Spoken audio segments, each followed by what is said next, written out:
Better leave it to the professionals.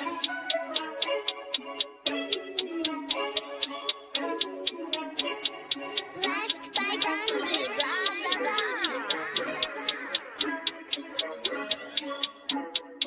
Started off with a bit, now I got coin. I see where y'all going. Been poppin' since Web 1, hella hoes on Web 2. I was living a dream, now I'm on Web 3. And it is what it seems, topping the pyramid schemes, I'm telling you. I'll sell you a percentage on Nebula.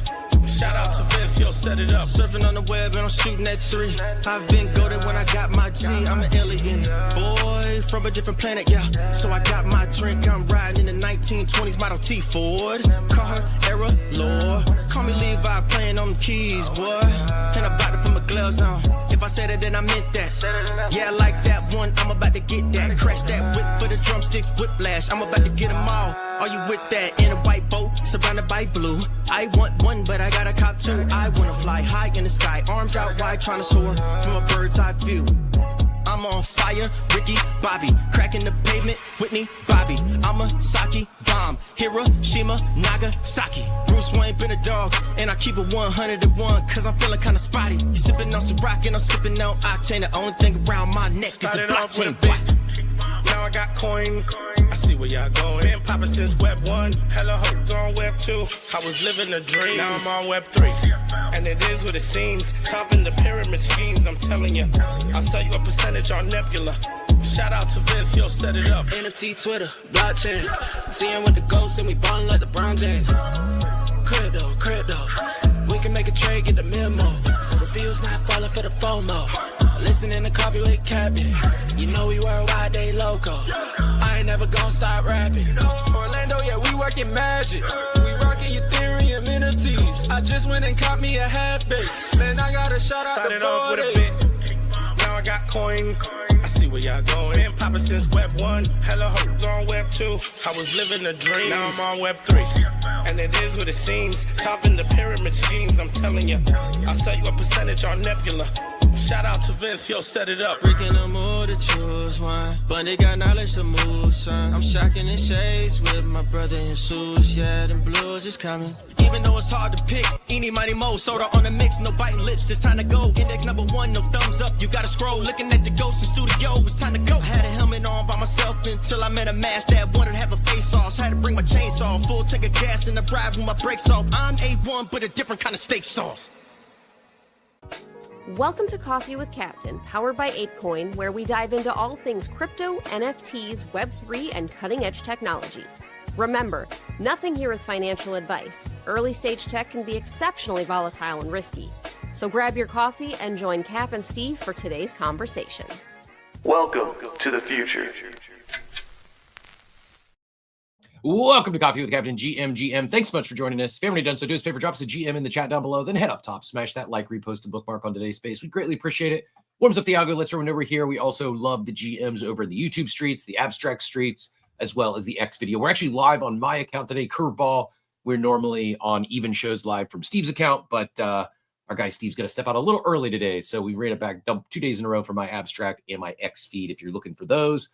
Appreciate all the GMs already. If you haven't already done so, again, drop us those GMs in the chat. Give us that like, repost, and bookmark. And as always, I'm Cap. Jim up a co-host, Steve. Never any financial advice in the show. Crypto is risky, NFTs are risky, meme coins exception risky. Go to 0 to moments notice. Please don't put any money in you can't afford to lose, especially the Pump.fun pre-sale valued at $4 billion. We'll talk about that here in a minute. But Steve and I will also likely hold tokens we'll talk about here from time to time in the show. So don't follow us for any financial advice. We're not financial advisors, certainly not your financial advisors. Just join us for some fun, some information, and some education along the way. GM Steve, how you doing, sir? GM, doing well. I think I requested up. I realized why I was confused. I was like, oh, there must be something broken here. And I, the DGen handle was having some issues. I realized I was logged in on the DGen handle on my phone. And so I was like, why am I not getting onto stage? Like thinking I'm not seeing my big orange PFP on there. So any issues with the DGen stuff, and I'm pulling people up probably on me. Diego's already coming in hot. We're going to definitely talk about that a little bit here.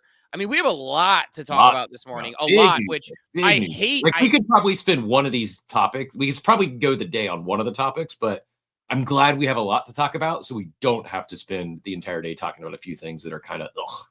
I mean, honestly, like it's kind of crazy. Like this is one of those days where it's like I'm leaving early.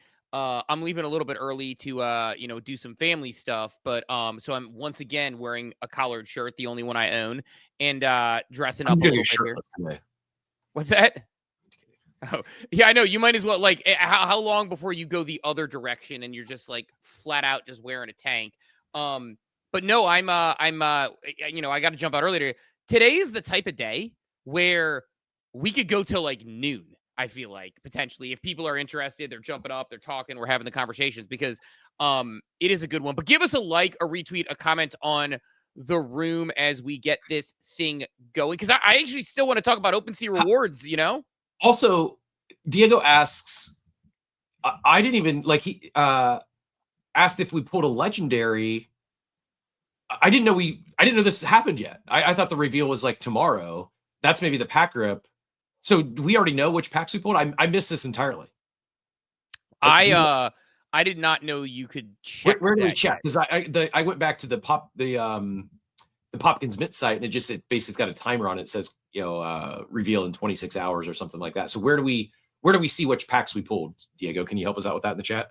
I assume we probably need to check Yeah, where are I guess. Where is it? Like Magic Eden? Do I have to use my Trump wallet? What goes on there? Because I'm trying to figure out if where I would check my SWE. I don't remember if OpenSea supports. Did you just say your Trump wallet? Yeah, I said because I said do we have to check it on Magic Eden on my Trump wallet? So I had to get that one in there.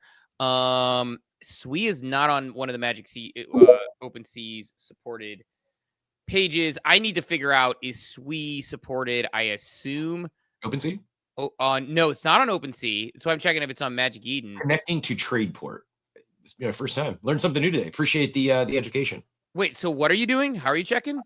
He says connecting to Tradeport is what Diego says. I'm guessing that's the SWE NFT marketplace. I don't know. I really, not even exaggerating. The Popkins Mint was the first anything I've done on SWE. All I did was it took me a little bit. Shout out to Von Frunten and Sugar Shane who showed me how to swap from Sol USDC to SWE USDC. So I did all that inside my Phantom wallet. Yeah, you could do that just in Phantom. It was not super hard. It wasn't super hard. I was doing it I was trying to bridge versus just the swap. Once I figured out it's just a swap. So I did that. I minted just a 3-pack. I minted 3 packs. And so that's the extent of my knowledge and utilization of the SWE network. So I have no idea where the NFT marketplace is. Diego's gonna have to tell me what I'm looking for here. So Diego definitely needs some help on this one. I'm looking at it. I see Popkins ticket. Popkins here. I'm just gonna whatever. It's like I guess it's like I don't. Hey guys, GM Diego. All right, Diego. What am I looking at here? how are you guys? So the most simple way to check if you got the legendary pack that will get you a Popkin will be to check the wallet where you hold the USDC that you use it to buy the tickets, because the refunds went live some hours ago. Okay? Oh, I got it. So you don't see the pack, but if you got a refund, you didn't get a legendary pack. Or if you got exactly, that makes sense. Exactly. Okay, perfect.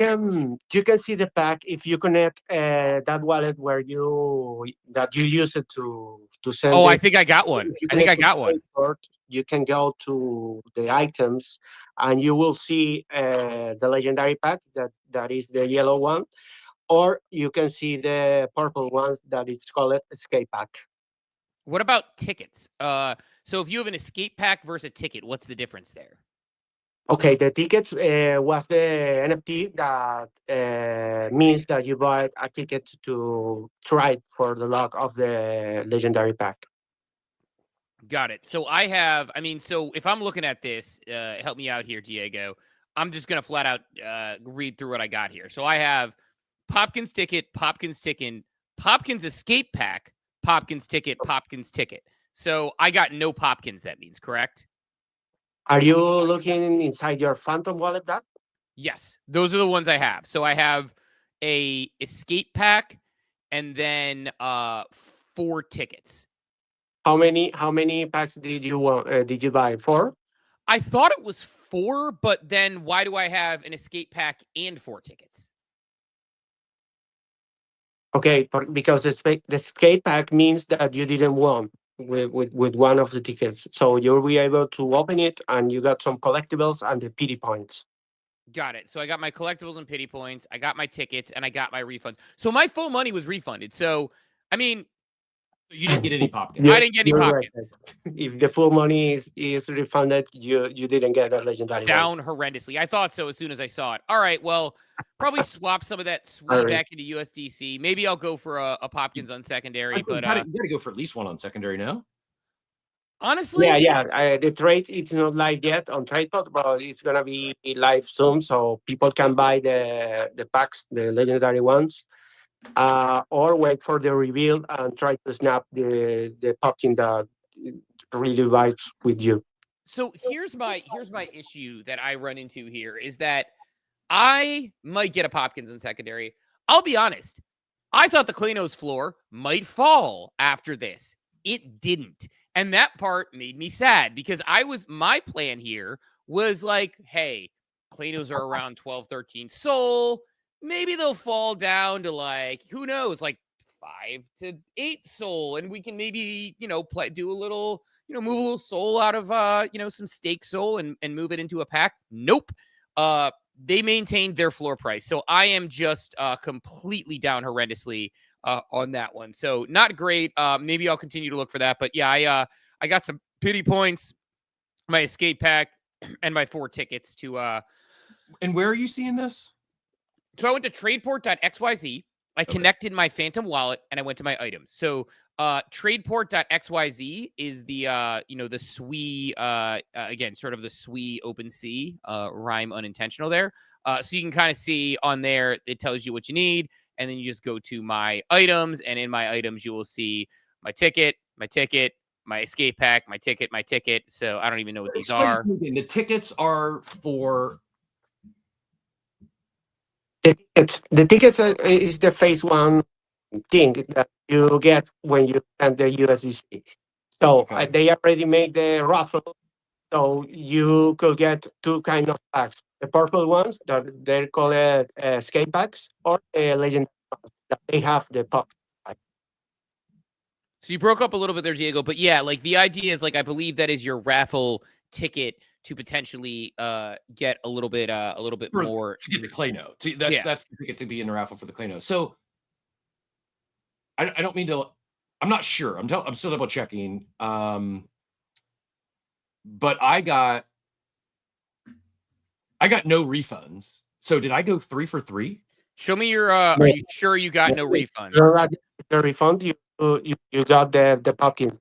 If you send me your wallet, I'll just screen share. I mean, I got nothing in this. This is my trade port. When I just logged in, I got the 3 Popkins tickets, and I got these 3 things. And no, you didn't get any. You went 0-4, and you should have a refund on your. I have no refund in the wallet. You probably have refund. It took me a second to see. It's USDC SWE, and it should be like one of your. I don't know what your Phantom wallet looks like, but if you look at your Phantom wallet, don't look at this. Look at your Phantom wallet when you pull it down, and you should be able to look at your tokens in there. And I would guarantee you have no USDC in there. Okay, Cap, I had $603 for 3 minutes, and that's $3. And I will take it on. What's that? You were cutting out. Can you hear me well? Oh, I think we lost. You're cutting out like crazy, Diego. I don't think we have you at the moment, but we'll figure it out. We'll figure it out. We got time. We got a couple of days. We're gonna have Cab directly on the show anyway this Friday, so we're gonna be able to have a conversation with him then. But congratulations to them on the sellout. I mean, look, 2 things I want to hit on, and then we'll go to Jack here in a second. But 2 things I want to hit on while we're talking Klenos. I mean, look, like Klenos selling 97,000 packs or whatever it is, and running a really cool novel mechanic. The fact that Rekt Drinks sold out in 17 minutes, I literally checked them 19 minutes afterwards because I was at a meeting. I go to this thing 19 minutes afterwards. They're sold out. I couldn't get one.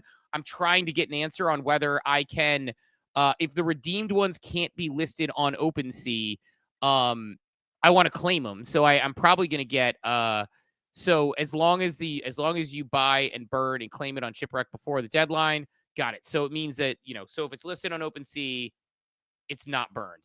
That's what I need to know. Cause I'm going to buy one of these Rekt Drinks, unpacks, I think, because I want the OpenSea experience. I've been farming that a little bit, and I'm super interested. So, in fact, even since I went live, they got a little more expensive. So, we're just going to go ahead and grab one with some Ethereum balance right here. I love OpenSea with the cross-chain action, and we will figure that out as we go. Although, are the Rekt Drinks on the Abstract chain, meaning I should buy him with my Abstract global wallet or send him there? Probably. Okay. That's what I would recommend doing. I might just buy him and send him to my Abstract global wallet then, because I assume that's getting me the same amount of points on everything, because I think everything happens upon burn and redemption. I'm at the mindset, anything that's happening on Abstract, I think you should use the Abstract global wallet. That's clearly what they want you to do, and yeah, maybe nothing comes of it from some things, but yeah, if it's on Abstract, I think using the wallet is probably plus EV. Fair point. All right, we'll do that then. We'll do a little Abstract. So I double checked everything. I have no refund. Everyone else has the refunds. So explain that to me. That would be a good question. I have no idea. You're certain I didn't hit any based on that, what was in there? Well, based on what it looked like, no, the ticket should not be that. So yeah, I don't know. I couldn't tell you. Jack, do you know what's going on? No, I just know there's been a huge mistake because I've got a full refund and I've never been more annoyed in my life of getting refunded US dollars. So yeah, I have no idea. Cap, my feeling is you have won, and maybe that delay is the big delay, because if the refunds have come through, both me and Steve have got the USDC SUI in our wallets. My thinking is maybe they just haven't done the other side, but maybe Diego can speak to that a little bit more if his connection restabilizes. Okay, can you hear me well, guys? You're good. Sorry for that. Okay, Cap, send me your wallet address on the end, and I will check it on Swisscan, and we can figure out the mystery to see if you get one or not. Thank you, sir. I will do that right now. I'm going to be super pissed if you hit free, Cap. Like, honestly, like me and Steve, and I'm also going to FUD Klanos for it as well. So, like, this is just, I'm going to get cancelled into space today. I'm so annoyed. You know what it is, Jack? It's these influencers who get preferential treatment like Cap. Exactly what I was going to say, Steve. It is these influencers. It's always just taking all of the supply. Like, clearly there was some Illuminati shit going on here. Diego had the tie-in. He got Cap, all of them. I feel like he may have even taken some of my supply and just given it to Cap. That's directly what I feel has happened here. Yeah, when did the little guys like us get a chance, Jack? Like Cap's just out here cooking us. Exactly, Steve. This is outrageous. I'm Well, I took my own advice and I actually sent a complimentary post yesterday regarding Klanos and their mint, which the founders retweeted it. Steve and I were on a space yesterday, hosted World of Women space, hosted by Laura. It was myself, Steve, and Clemente, and I said this exact thing, and I took my own advice, and I just pinned that up top. But yeah, that's why I got I went 3 for 3, is because I said a nice tweet that did some numbers. Cool. Yeah, my tweet just didn't do the numbers. So again, just because I'm not an influencer, I'm not getting any of these. But no, I think that the question I came up and the hand raised was for, I'm really glad that there is degenerate secondary as well. But do you guys have any idea how much these things are going to go for? Because in my opinion, the fact that they've done it on Sui as well, I can't even say the name of the chain yet. Like, I still haven't got it down. But the fact that they've done it there when, like, let's be honest, most of the NFT space is not there. I've got a feeling people who are getting these refunds are just going to keep those wallets just full of the USDC Sui. And they're just going to plow that into, like, a singular one. So I think these are going to go 2x immediately. That's my thoughts, too. I think the same thing. You saw my ticket. Oh, your post, yeah. Like $14 million is getting refunded. It's not going to be all. Like, maybe Steve takes his and goes buys a Klano, but you can't tell me some of that 14 million is not going to get pumped into secondary. And so often in this space, we talk, who's the marginal buyer? Well, you've got marginal buyers now that wanted a Popkins that have 14 million to go get one now. So yeah, I think this could be an electric opening on the secondary market. Maybe not. Agreed. You know, I'm often wrong here, but this is one I'm excited to follow. And if it is electric, if things do run up, I think they just created the new mechanic meta. Hey, Cap, I just checked it. No luck. You got the refund 3 hours and 53 minutes ago. I So can see the transaction here. so I Okay, wonder- let's change the title, guys. So Klano's purely influencer driven. No one on Spaces got one. Clearly, this is like some insider shit. Come on, let's get the foot out. So why if you're seeing it, I wonder why. And we don't have to spend any more time on my own troubleshooting, but I wonder why it's not showing in my Phantom wallet. Yeah, but I saw it in the Swiss scan. You got the 3 escape bags. You're gonna be able to open those bags, and inside you're gonna find some collectibles, pity points, maybe the escape cards. That there are nine types of escape cards that will allow you to get some achievements on the Clinosaurus achievement system. Yeah, so we'll see if we can get some on secondary, but I mean, like, let's cover the actual, let's cover some of the story here, because I think what's really interesting to me is that they put this new novel mechanic, or this new novel that's redundant and repetitive. They put this novel mechanic in place, and they were able to sell 97,000 packs. I think, like, I have never had a more things I care about and things I don't care about day in Web3 than yesterday. So I want to actually kind of level set on this one a little bit and kind of talk it through, because it's funny, my topics today couldn't be more bipolar. I have Rekt Drinks selling out in 17 minutes. I bought one on secondary. I'm going to redeem it later. I might buy 2 on secondary to get it because I want to support it. And I'm probably going to get a Rekt guy because I'm really pumped up over what they're doing there. I think they're incredibly slept on. In fact, I'll even pin to the top.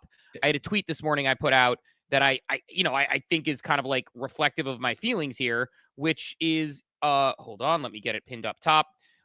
Which I'll just read off my phone because I could share on screen, but actually I'll share it on screen. Whatever. We do a little bit of live TV here. But I had a tweet this morning about this thing because to me personally, it's really interesting.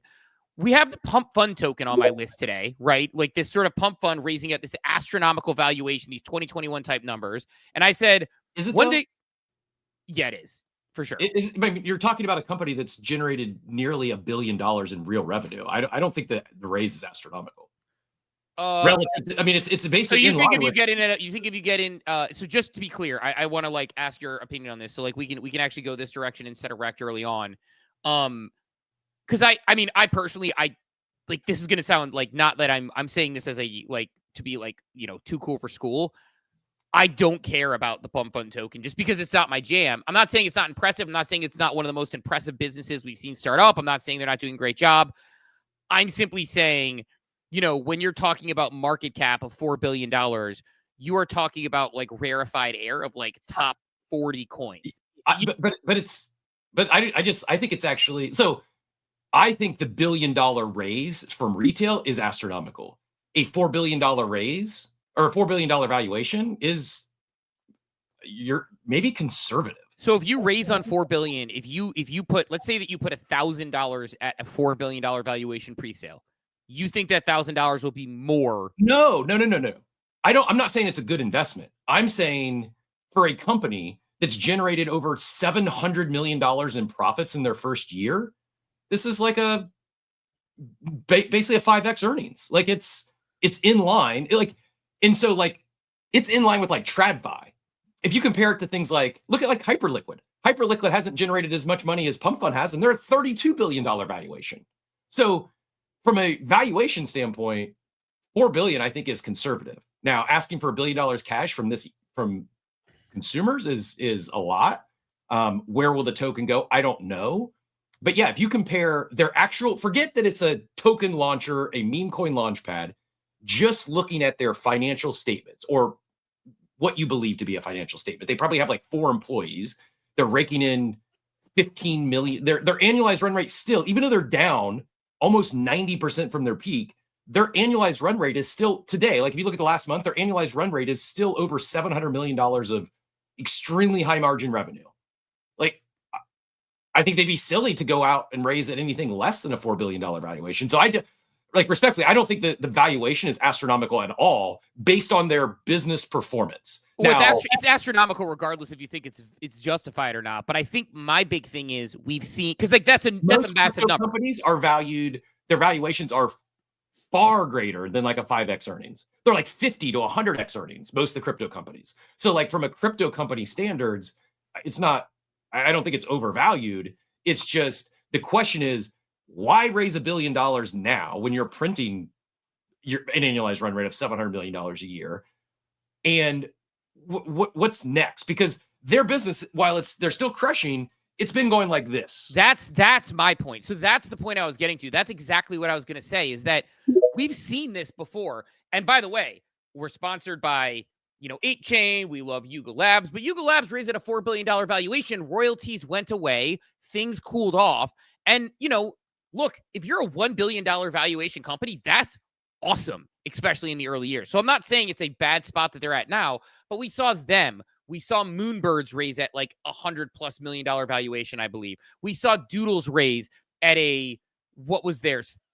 400 million. I don't even remember what the number was, but they raised an astronomical amount. I don't know why I'm blanking on their number when they raised like 75 million or whatever it was, their valuation. We saw these companies raise at massive valuations. And my point that I'm making is that right now, Pump.fun is striking while the iron's hot, and they're obviously not raising TradFi. They're raising for their token. They're doing a pre-sale at $1 billion. They're raising at a $4 billion. But like, if you put $1,000 into a pre-sale at a $4 billion valuation of token, I feel like they are, maybe they have a round two and this continues to go. I feel like they're as peaked as they're going to get. Like, they had a very high hype cycle, and like maybe they go a little bit higher, maybe they don't. But my point being, unless they have and maybe they're raising because they have a very strong second inning planned. But my point being, we've seen NFT companies raise at massive valuations when they were making tons of money on royalties. And it was like, well, I don't know, if they pulled in hundreds of millions on royalties on a, quarterly basis, why wouldn't they be higher? And why wouldn't it continue to go up? And of course, we saw that change. So my main point being, I don't know that Pump.fun can continue to sustain at the rate. I think people, and this is also my personal opinion, my personal bias is, people think that retail's coming in with, again, I thought Trump Wallet will talk about why I don't think that was a good idea, or why I didn't love that, or maybe it was a good idea, but why I don't love that. But like, you're talking about companies that are, people thinking that retail's coming in on meme coins. I don't think retail's coming in meme coins. Like, I think people severely underestimate that retail, like, people go and flip garage sales in Facebook Marketplace to make $25. They're not trying to go drop $200 on a meme coin, hoping it's 100x and seeing it disappear in 37 seconds. There is a gambling market. Gambling is a big market, both in the United States and worldwide. I'm not saying that doesn't exist. I think that it is. Meme coins are one of the best casinos that a lot of people have, and Solana has become one of the best casinos. But I don't think that there's a large appetite for this product outside of our space. And I think that we're overestimating it. And right now, very hot, very hyped.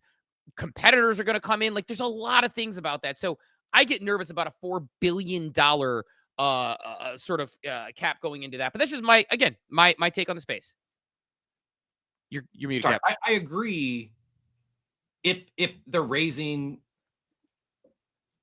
$1 billion for their launchpad, I don't think that's what they're doing. I don't know anything. I would imagine they're going to launch a chain. And if they're launching a blockchain, again, I think it's a conservative ask based on their current, what they've done already. And I think this might be the new paradigm we see. How often we see these chains launch without any product. I think we might be seeing a shift here to where devs, founders, they find product market fit with a leading consumer dApp, a leading product, and then they build a chain, to support said product. I think we might be seeing the go-to-market strategy inverted, where it not chain first and then find dApps, but rather find the killer dApp. Once you then have all the customers, why not build your own chain? And if you compare this to like other, like Sui, who we were just talking about, they're valued at $2 billion. They've done its peak revenue in this can't be right. Peak revenue in Q1 2024. Okay, so was about $1 million. Estimated revenue by April 25, the broader Sui ecosystem encompassing dApps accumulated $30 million in revenue. Sui is valued at, they raised at a $2 billion valuation, Steve. They've done 30 million in revenue. That's a couple good weeks for Pump.fun. Do you see what I know, I'm saying? but I get what you're saying. Let's go to hands because I guess like, and again, I think you understand my haven't point. launched yet. They have done nothing. They raised it at $3 billion. Modad launches or Top Shot comes out of beta first. We'll have to see. Those two are neck and neck on that one. Let's do this. Chief had his hand up for a while. We're gonna go Chief first. Chief, go ahead and get in here, GM. Hey, GM guys. Hey, I just had a quick thing for Captain. Hey, I have the same issue on if it's in Phantom, not seeing your SWI. It for some reason under USDC, it does not populate in my total. But if you go to swap, you'll see it on your swap. So if you try to like swap USDC SWI for SWI, you'll see your total 600 or whatever it was refunded to you. For some reason, I talked to the team too. I think it's a Phantom issue with SWI. It's not showing up. Nope, it's there. You solved it. Thanks, buddy. So yeah, if anyone else isn't seeing the refund, mine wasn't showing, but exactly as he said, if I just go into the swap portion of the wallet and attempt to swap from SWI USDC, it is the full refund is in there. And to make you feel better, I bought 5. I got fully refunded on all 5, and I tried to buy 10 last minute, and it wouldn't go through. So boy, I got 1. Wouldn't the most entertaining outcome, Steve, be if this whole thing was like some just like social experiment? There's actually no Popkins. They just wanted to see how much money they could raise and it all. Do we know anyone who got any yet? No one knows. No, I think Diego got one actually. I supposedly have one from my Klano, but we'll see. We'll see what happens. Also, Bunch in the chat, Steve. He says Ape Chain did this. Product market fit first, then chain to support. I think we're going to see more and more of this. No, I don't know. Like well, let's keep getting opinions on this because I am not. Part of it is I'm going to put it out there. I have a bias against Pump.fun, not because I don't think it's a product that's usable, not because I don't think it's successful people use it, but because I personally am not a fan. So I will admit that there is definitely a personal bias on the Pump.fun side, but I do think it's moving in the wrong direction. Let's get Jack in real quick, then we'll go over to Jonah as well, because I'm sure he has a take on the Pump.fun madness. Jack, get back in here. Yeah, look, I love the conversation, and I'm with you, Steve. Like, definitely a bias towards hating every single shitcoin conversation that has been had on the timeline for the past 6 months. But all of that being said, there's a couple things that I thought were really interesting with the conversation you and Kat were having. And the big one is this idea, can you raise $1 billion retail? And the thing that I was thinking about with this, in terms of the biggest event like that's ever happened in terms of retail investments, has got to be GameStop.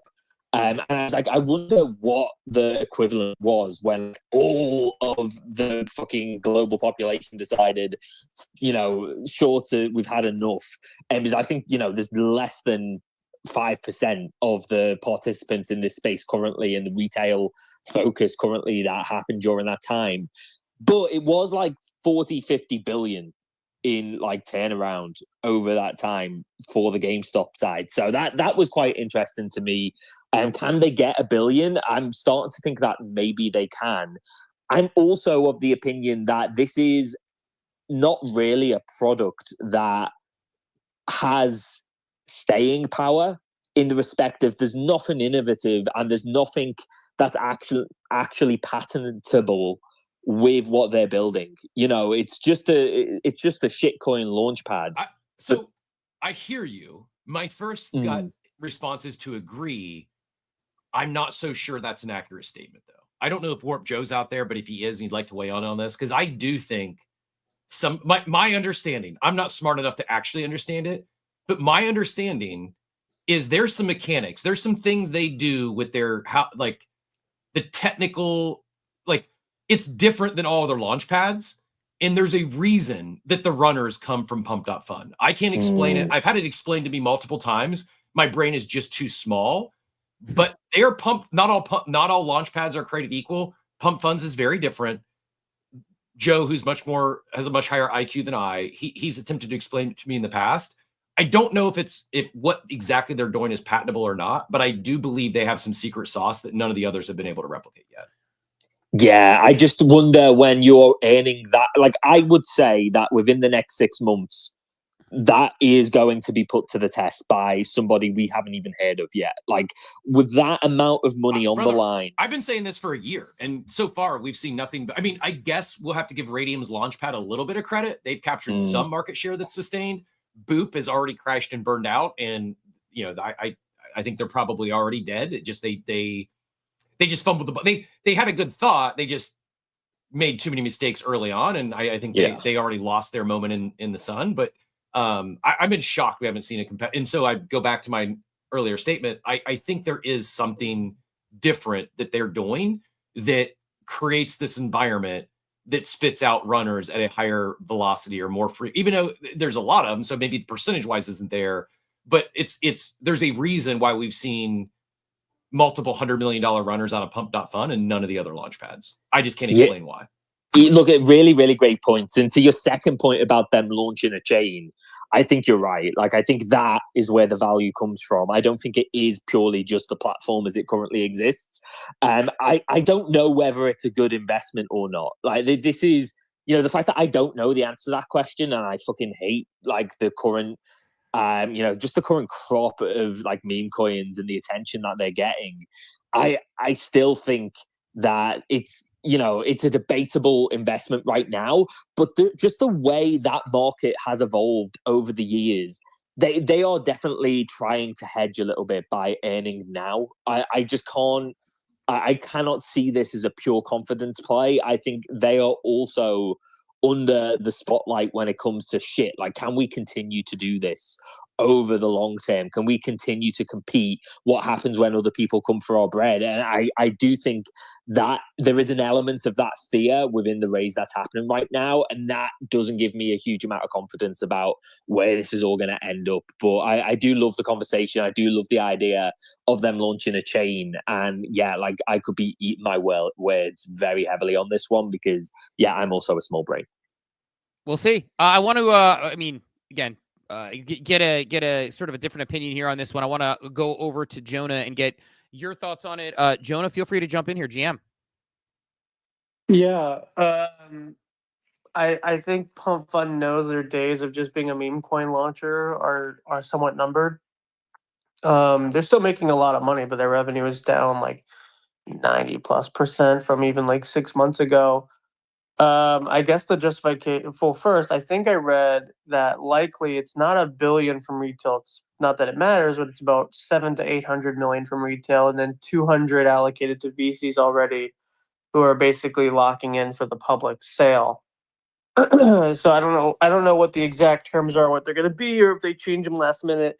But I believe their justification will be, one, transitioning to a streaming social fi platform, which, we'll see. But the real money is going to be if they make Pump Swap and their AMM a part of everyday DeFi. If they do that, then the raise ticket is totally justified, because once you have a really active AMM, you're printing, especially if you own this audience. So you're taking a bet on, if they get this money, will they, one, have a social media platform that people stick with, and then two, with all that network effect of traders plus like retail traders, will they be using their swaps? That's the bet. Me personally, I'm not going to write a check, but it's wish them the best. Matoshi drops this in the chat, says, do you think Pump.fun will abandon Solana and build their own blockchain after TG? I do. They did it with Jupiter in the past, and he says they're paying approximately $50 million a year in fees to Solana. Well, one solution, one, I think I agree, which would not be good for Solana, that's for sure. And then the second, though, is what is Solana without meme coin activity? And I'm not saying it happens, but let's just hypothetically, all the meme coin activity leaves Solana. What is Solana then? What is their culture? What do they become? Well, I don't think that's. I'll get to that. I don't think that's totally fair either, because there's a lot of genuine, really great stuff happening on Solana. But one option for Pump.fun is to just make an SVM L2, and then Solana still technically gets the network effects of Pump.fun, and Pump.fun gets the sovereignty of their own chain, like it would still work. What does SV? Why would a L2 of Solana benefit them versus just their own chain?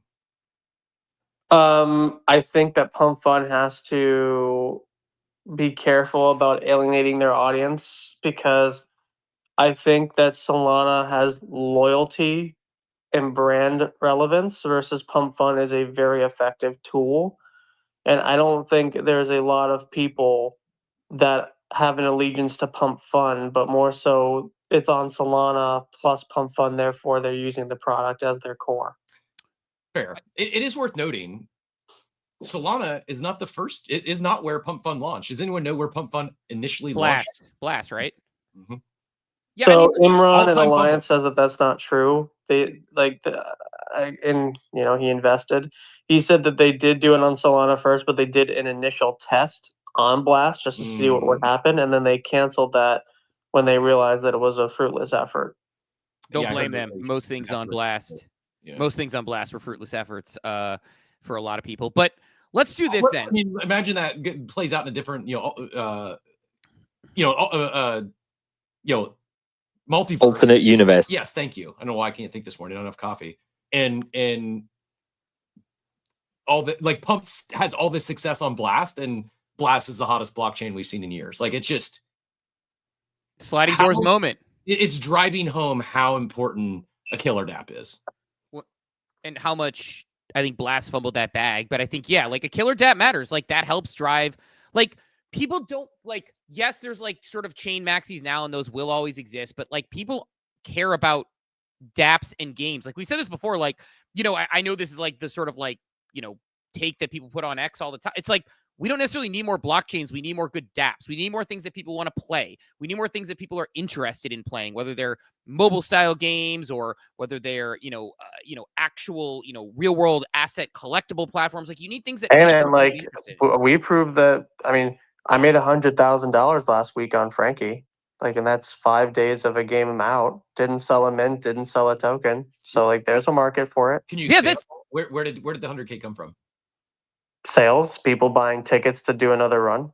It's in-game microtransactions. That's awesome. Congrats. And you also, we should have done. I meant to say something the other day. You had a lot of compliments in the chat. I think Diablito and a few others were saying they were enjoying Frankie. So, GG. It's still very rough. We have a lot more to fix, but yeah. Yeah, I think Steve, we should ship a game instead of merch. I mean, famous last words. I would stick with the merch if you want to keep your hair.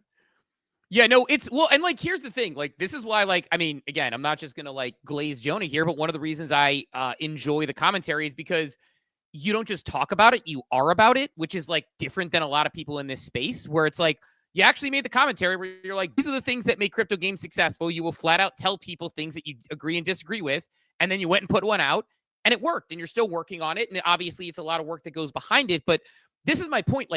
That is what we need more of, is somebody who says, what does the market look like? What can be successful? What can even potentially scale? Because again, these microtransaction games, I think crypto enhances microtransaction games. My opinion is it can make. It does, and here's the data. I wasn't allowed to share it until yesterday because we spoke to Abstract, and it's on Dune now. But our game is now 8 days old as of this morning, and we account for a little over 1% of all transactions on Abstract already. Yeah, that's that for a chain, that's very valuable. So when there is a Web3 game or a casino game or a gambling game and it catches fire, it provides a lot of value to chains. That's why I don't think Web3 gaming is going anywhere, and neither are these. There's a lot of stuff that's happening that's good, that people just want to look at the bad. But I tying this back to Pump.fun, brand loyalty matters a lot, and also I call it chain market fit, CMF, versus product market fit. Product market fit assumes that there is a general customer base that will accept the product regardless of where it exists, right? I don't think Pump.fun is a PMF, but I do think Pump.fun is a CMF, a chain market fit, where the culture of the chain necessitates a product to be developed. So, for example, with Abstract, it made perfect sense to build a game there because the way that the chain is structured, their community, it necessitates a need for that product to exist.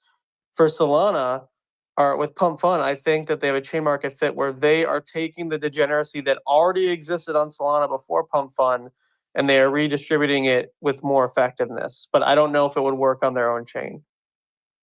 Yeah, I think like actually that's a banger chain market fit. I actually think that's a interesting concept. And it also speaks to like blockchains. I said like years ago, I thought blockchain should be thoughtful about how they specialize in certain things, at least early on. Like it's the same way, like yesterday we're on this space with Clemente, Lara hosted from World of Women talking about content creation. We talked about finding a niche, talking about things that you truly care about.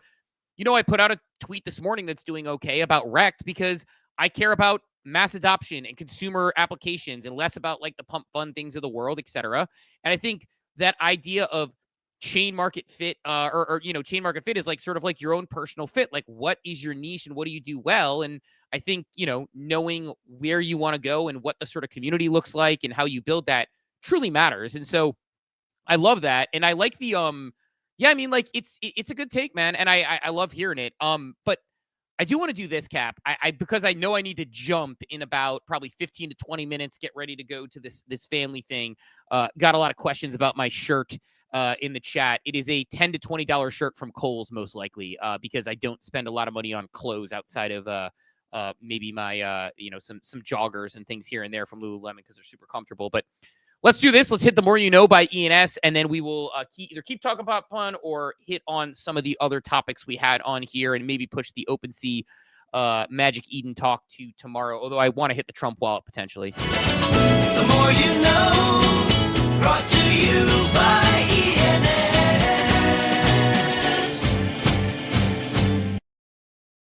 It's time for The More You Know, brought to you by ENS, and Pump.fun has completely taken over the timeline, and not just for the memes. The Solana-based platform launched the trading low-cap meme token launcher that is printing serious money. At its peak in May 2024, Pump.fun was generating over $1.4 million a day in revenue. That's more than $40 million a month, just from their 1% tax on buy and sells. And remember, this is all from microcaps and meme coins, often created by anonymous users in minutes. By mid-2024, over 200,000 tokens had launched on Pump.fun, with thousands added daily. It's chaotic, it's playful, and it's become one of the most profitable platforms in all of crypto. And it's not just speculation, it's reshaping how people view token launches.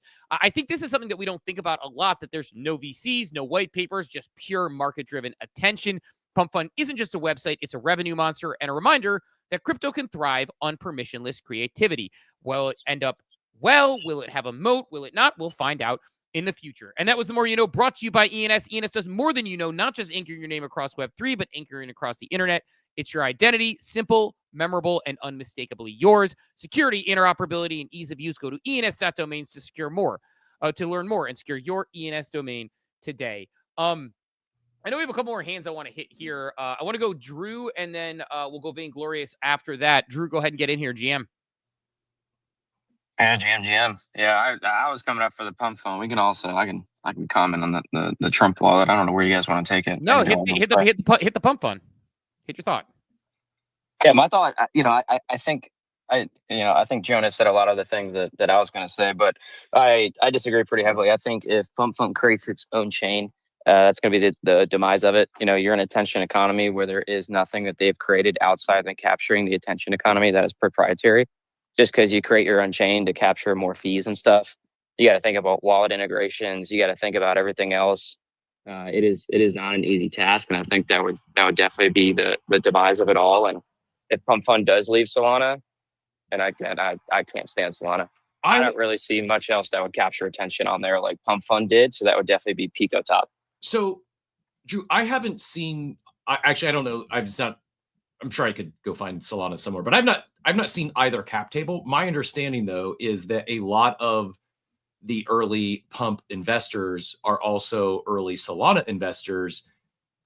Does that change your opinion at all? If it is in fact true? No, you know what's interesting too. I mean, so if they're trying to raise $1 billion out of a 4 billion FTV value means that pre-raise it'd be a 3 billion FTV value. That means they're essentially trying to raise 25% valuation. So obviously that brings an influx of more cash that they could have on hand to develop instead of them cashing it out, whatever.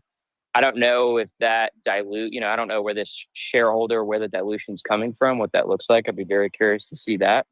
But doing the 700 to 800, if that's true off retail, that's pretty smart. And they're just leaving it for maybe late stage adopter VCs and investors, because the majority of retail probably thinks that they're still caking in fees or thinks that there's still a bigger potential. Where I don't want to say their VC exit liquidity, but that'd be interesting. But no, that doesn't change my opinion whatsoever at all. It's the same thing. You could say base invested a lot of the base stuff, and that shit goes nowhere. Jonah, I'll let you respond because I know he pushed back on something you said there. So go ahead and get back in here.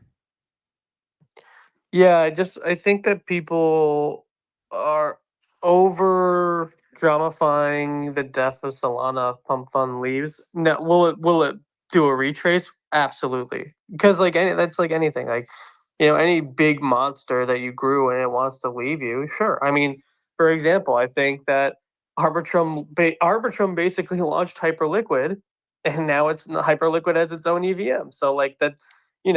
Sure, Arbitrum doesn't get the best look from that, but there's also a lot of positives that Arbitrum was once strong enough for that to happen, and they're still using it for their stables and some other stuff. Solana has multiple launchers that can do exactly what Pump.fun has. So if the Solana degen still want a degen only on Solana, they're just going to take their money and put it into the competitors. That's one.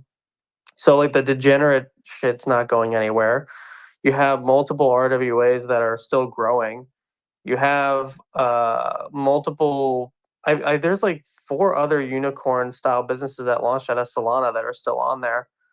You have a pretty big dev community now, which is really hard to build for any chain. I don't know. Again, put the price aside. I think that it's a little over dramified. It is true that it makes up a large part of Solana's revenues, but Solana has multiple competitors that are as optimized as Pump.fun with even more fee share for the user. And here's the thing, if Solana comes back and the users stay on Solana and they just go to another Pump.fun, then it's even more bullish for Solana because it means they have such a trap on their users. If they don't, then yeah, it's an indication that Solana has some growing to do, but Solana has, more than enough capital to sit there and build back. So I just wouldn't count them out. They have a very strong developer community. Yeah, I'd be curious. I don't know if anyone has this or this available. Is what's the most active DApp used, taking away marketplaces and taking away Pump.fun on Solana? I don't know if there's a Dune dashboard or something. I think that'd be really curious to look at.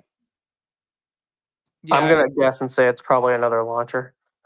If I had to take a guess. You have Radium, you have Jupiter, you have Bonk.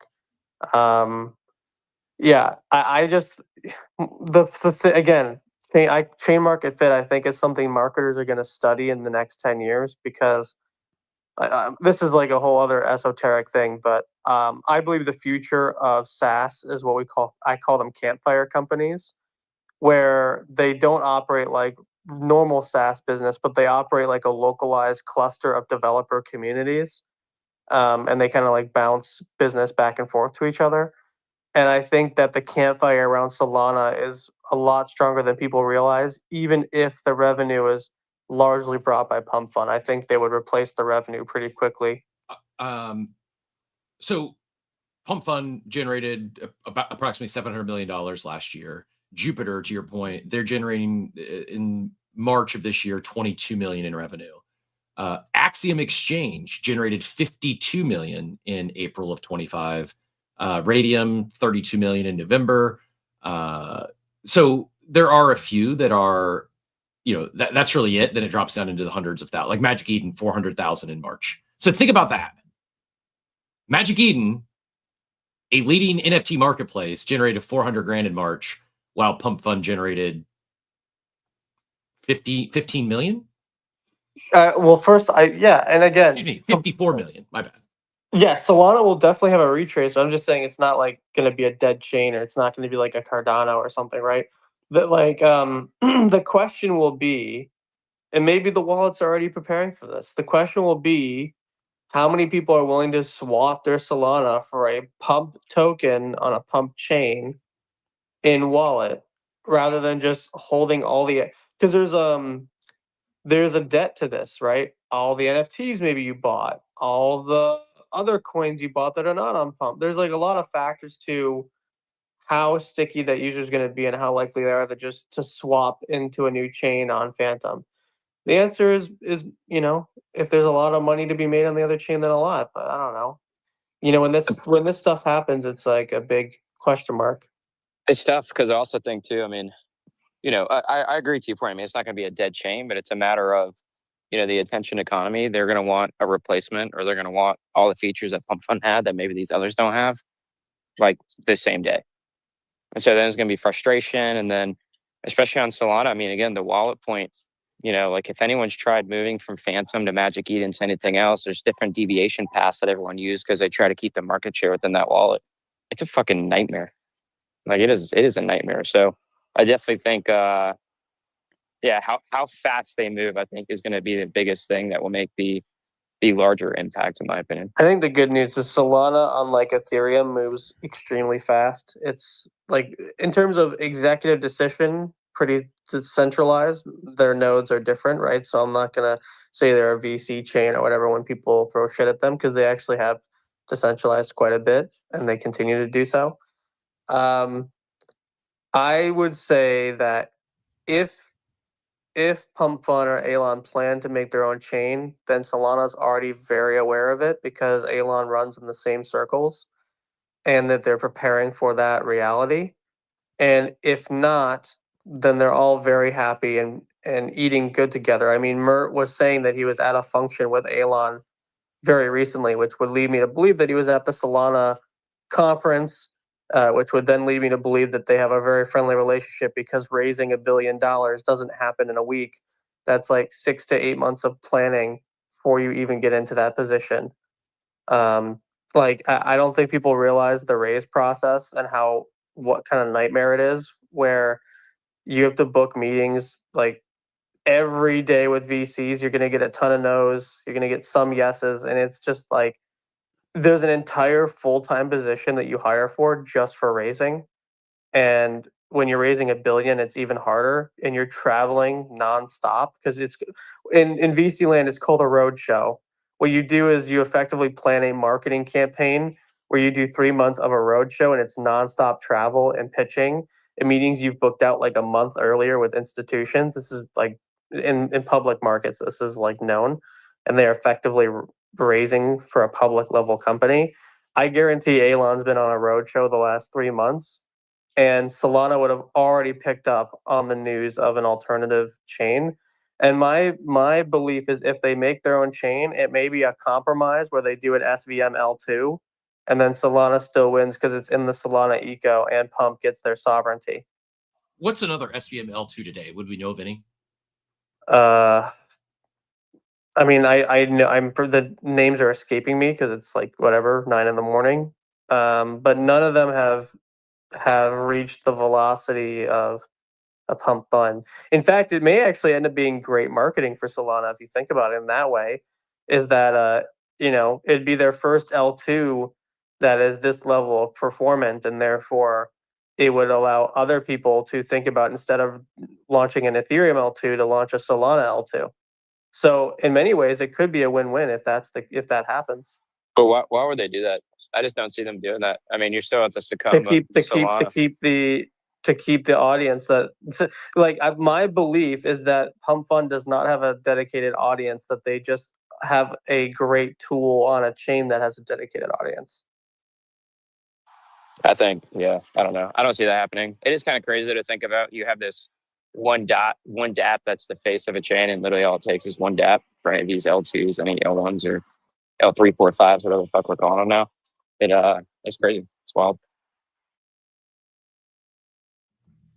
Muted, Steve. I mean, I was gonna say, it's interesting. Like, I also think like there's this other thing, which I know this is going to be a very smooth brain take, and this is very like left brain when I put this together. The other thing is like, again, we have a president of the United States who has a token on Solana, or maybe not, or kind of does, or at least licensed it out. Like we know, like, I mean, I think it's obvious what happened. They licensed out the name. They're using the name. They're getting paid for it. It's the same way. People don't understand how licensing rights works, I think, in this space, which I'm not saying in a negative way because most people don't. But like, to give you an example, Ohio State is one of the largest universities in the country. They have a large like printing license, and they will basically say, okay, this third-party company, we trust you. Don't screw up and sully our name. License us out. You guys just kick us back some, and then you make money off these licensing fee. Go sell, right? It's like sort of like when a KOL has a manager. It's like basically like someone like my brother who's big enough to have a manager because he's an agent, because he's he's big enough of a media personality to have an agent. The agent takes a fee, does all the work for him. That's what licensing fees often do. Somebody licensed Trump's name out to that thing. But putting that aside, because that's another topic, which I'm probably not going to get to because I got to jump in a minute here for the family thing. But there's probably a left brain take to be had here that there's a Trump coin on Solana. Solana is a US-based blockchain, which people get excited about there because that's something that is being pushed by the government as they continue to push crypto forward. They're looking at an ETF for this thing. I think there's probably something to be said here about the fact that, there is, I talked to somebody who's way smarter than I am about this actually at one point where I was like, I don't understand why Solana would have an ETF. Like I had this tweet that was extremely way too right-brained where I said, it's been called basically flat out a security. It's not sufficiently decentralized like Ethereum. It hasn't been, registered as security. It doesn't really fit as a commodity. I don't understand how Solana ETF makes sense right now. It feels like cart before the horse. And somebody basically texted me and was like, yeah, but the VCs want to make the money. They have a lot of influence over Washington. And this government is trying to push forward US-based cryptocurrencies. So there is a left brain take to be said here where it's like, maybe Solana is just going to succeed because the VCs, the people on Wall Street, and the White House all want this thing to succeed. And there is an opportunity whether Pump.fun leaves it or not. So, again, maybe smooth brain, but there is a thesis to be had there. That said, Cap, I got to jump in a second here. I think I'm going to maybe we save the Magic Eden discussion debate for tomorrow because I don't think it's going away anytime soon. But sort of the Trump wallet and what we think about that, I think there's a argument to be said about Magic Eden directionally and where they're going and maybe having an identity crisis.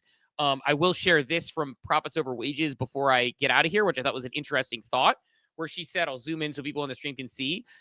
She said, hot take, wild times when a team builds a wallet just to compete with their own wallet for a dude whose family won't even claim the drop. Web3 leaders really said we're here for the tech and meant we're here for the check, which Profits has a way with words. So shout out to her on that one. I thought that was a good one. But at the same time, like, while I may not be as aggressive on that take, I will say it's a good take to say Magic Eden has a wallet. They released a wallet to grab it and compete with their own. And I think Magic Eden has a little bit of identity crisis of what and who they want to be. I think this was a opportunistic play, but it is backfiring maybe a little bit. They've been relatively quiet and didn't have messaging planned for, by the way, if World Liberty Financial says we're not involved, if Trump family just says that there's licensing there. So they've already done this. They've already said, and did I see they're also launching their own, like the actual Trump family is going to launch their own competing wallet too? Sounds like it. Yeah, sounds like World Liberty Financial might do that. So it's just like, yeah, man, it's just, at first I was like, wow, this is a big move by Magic Eden. My first thing was, well, congrats. And then realizing that it's not quite that. I mean, Token Pump didn't retrace. It's still up like 10% in the day, but Magic Eden token, that is. Who here is using a Trump wallet? No. Who here? I would use it if it was like a gimmick, and it would be like every time you swap is like, I'm gonna come, or like you deposit money into all. You're like, I'm getting tired of winning. It'd be funny if it was like a little gimmick Chachi sort of thing. Who uses the Magic Eden wallet today? I'm guessing this is gonna be like a white label to the Magic Eden wallet. Who even uses that today? Yeah, I'm a genuine question. Let me know in the chat if you use the Magic Eden wallet. I tried it. I haven't used it since. Here's my pro on this, and I'm hijacking your spaces because I don't know what the fuck, I got sleep, but it's kind of a genius idea if you think about it, and I'll explain why. Like from a Magic, again, I will say this: I'm super biased. Slingshot was one of my past clients. They're great. You know, they have a great wallet. The part that is smart here is that if people did adopt it, you effectively turn Magic Eden into also a Patreon style platform. And in Web 2, Patreon's $1 billion business. So the way it would work is this: if you can white label a wallet for Trump, why couldn't you white label a wallet for Mr. Beast, for Captain, for Bark, for like there's so like everyone could eventually have their own wallet, but using the same protocol, and now it becomes like a social media channel on almost, and that's next generation. Like that's something that people don't have currently. So if that, in a sense, that would be a genius move. It just didn't pan out the way I think that was supposed to. Why? What do we need this? Why would I want a cap wallet? Who's using this? I think Good question. I think that you could have cap reward points or cap social flag, because the reality is I've had this theory is that China will force a social credit score, and the genius of America is using capitalism to make people want to make their own credit scores, which is absolutely hilarious. And so we're all going to have credit scores that are eventually tradable as points, in this case tokens. And this is just like where the future is going, whether you like it or not. For me, I don't love it, but it is what it is. I got to jump in and talk and agree. That's so funny. Oh my God. Yeah, it's like America's genius because they want the same thing China does, but they make you think that you invented the idea versus China tells you that's the idea. It's like business 101. It's business 101 is like you're in a meeting, and if you can make the person you're working with think that they came up with the idea, it doesn't matter how a good idea comes to fruition and who gets credit, or it doesn't matter who gets credit, it's how it comes to fruition. I'm going to jump cap and let you continue. I wish I could stick around. I could literally talk about this till noon. I'm enjoying the conversation. Got to go for something for my son. Awesome conversation this morning. I'm going to go ahead and rock out, though, but I wish I could stick around. Enjoy the space. I will be back tomorrow, though, and hopefully we can pick up some of these more topics because, one, enjoying the Jonah on Coffee with Captain arc, not going to lie, like a point of view that I think is needed that brings a different piece here. And, God, I have so many thoughts in this discussion I wish I could get across, but my family, like imagine if I missed my son's 5th grade graduation because I wanted to talk about Trump while I was with my family. That would be the ultimate DGen thing, but going to go ahead and hit that, but appreciate everyone coming through this morning. And Cap, I will leave you to it. Yeah, no, enjoy the time with the fam, and we will see you back here tomorrow. I see Vanglorious has the hand up. Vanglorious, appreciate your patience. GM, go ahead and get back in here. All right. I don't know what you guys want me to talk about. I could talk about China if you want. I could talk about Blast. I can talk about a runner I have going right now. What do you want to talk about? I don't know. Whichever direction you want to take it. Oh man, let's talk about China because it was hot. I don't know why, but I've been kind of moving away from Web3, and I've been going to China a lot. I'm on a China adventure right now. I've been to China like 4 times in the last 2 months. And I totally agree with Jonah. It's just crazy how powerful they are and how that could really push Web3 and blockchain forward, which is weird. Man, I got to talk about a weird runner I have going on right now. It's not a runner that you guys can participate in, which I'm sad about. It's a runner for builders, which is fucking whack. But I'm part of an advising team for Polymarket Analytics right now. And holy shit, we have so much fucking user base right now because it's growing like crazy. And I'm forced to work hard on it, even though I'm supposed to be on vacation. I don't know. It's surreal to come back into a building mode again. And I don't know. I'm kind of shocked of where the industry is right now. It feels early 2020 vibes. Things are growing. You see Good Vibe Club, shooting up. Things just feel good right now. I don't know how you feel, Cap. I really like where things are going. In terms of, I don't know. What do you think? Yeah, no, I agree. Seems like some positive momentum beyond. I know we spent a lot of time this morning talking Pump.fun and memecoin mania. It does seem like more builder excitement's coming back in the ecosystem. But I tell you what, we got a good segue here as we kind of derailed from the conversation. So we'll use this transition to hit our daily market update, and then we will jump back in to all the topics of the day, from Trump wallet to Klano's cooking, the Rekt sellout, and anything else on anyone's mind. This is the ApeCoin daily market update. We'll be right back. The daily market update straight to your brain. Powered by ApeCoin, no hype, just gains. Moving on 8chain, we bringing the heat. NFT fence alpha, never miss a beat. 8chain on top, now we bringing the flex. The home of NFTs, these now what's next? Come on, my head top, but you want the time and chop talk for one time. This is the daily market update brought to you by ApeChain, the home of NFTs. A interesting day in the markets. We will scroll down and start with our Coinbase 50. Bitcoin flat at 105,025. ETH also flat, $2,621. XRP up 1%, leading the way to $2.24. Solana down 3% on the Pump.fun raise speculation, 155. I've also seen a lot of anecdotal chatter on the timeline about people rotating out of their meme bags or Solana bags. Not fans of what this may do for Solana token price action. Doge down 1% on the day to 19 cents.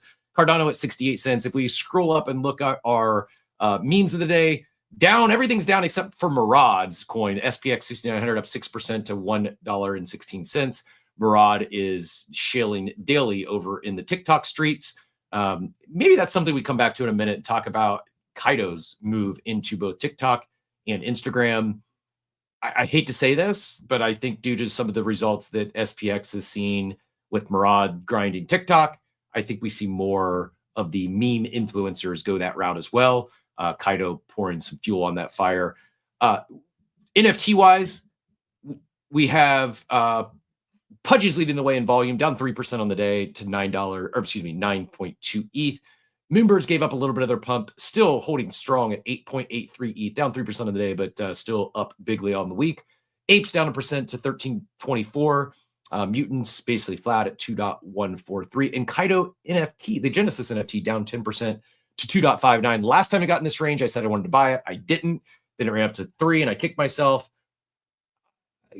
I'm still staking my Kaido. I'm still long that ecosystem.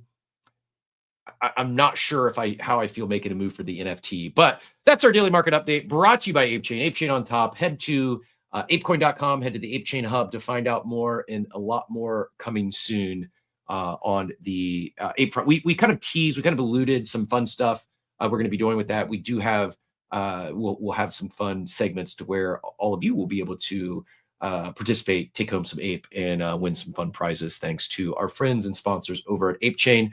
I saw we got Jack's hand and Acid Keys hand fly up. Let's go Jack, and then we'll go Acid Keys next. Jack, go ahead and get back in here and take us whichever direction you'd like. Yeah, dude, it did. It got a little abstract, didn't it, with the conversation? But I do love, honestly, I love talking more NFT side from this. Like, the Trump wallet, interesting. I think, honestly, more down to the drama than the actual what is the wallet going to be. I just found that like wild to watch, sort of just unravel. Like, these guys really don't know what they are doing, and I don't mean any disrespect to Magic Eden at all. I mean like just the house of cards that is the Trump family and their injection into the crypto side. Like, that was, it just seemed chaotic to me. But yeah, look, Moonbirds, the acquisition, like, absolutely love that news. I've been following Spencer in terms of him talking about NFTs and obviously having one of the few like profitable funds during the bear market sort of start to the cycle. And so really interested to see what he does with that IP. I tell you what, Cap, I've got one for you, actually, sort of a retort here. But what do you think about this idea of, if the Moonbirds acquisition went through and it was purely for the IP, what happens to the treasury funds? Because I think that's one big question. I don't know if you guys have already touched on this one as well, because I've not been able to tune in for the past couple of days because it's been chaos. But it's to me, I'm surprised that I haven't seen the timeline talk about that more. Like, just this idea that Moonbirds and the whole team had no business model.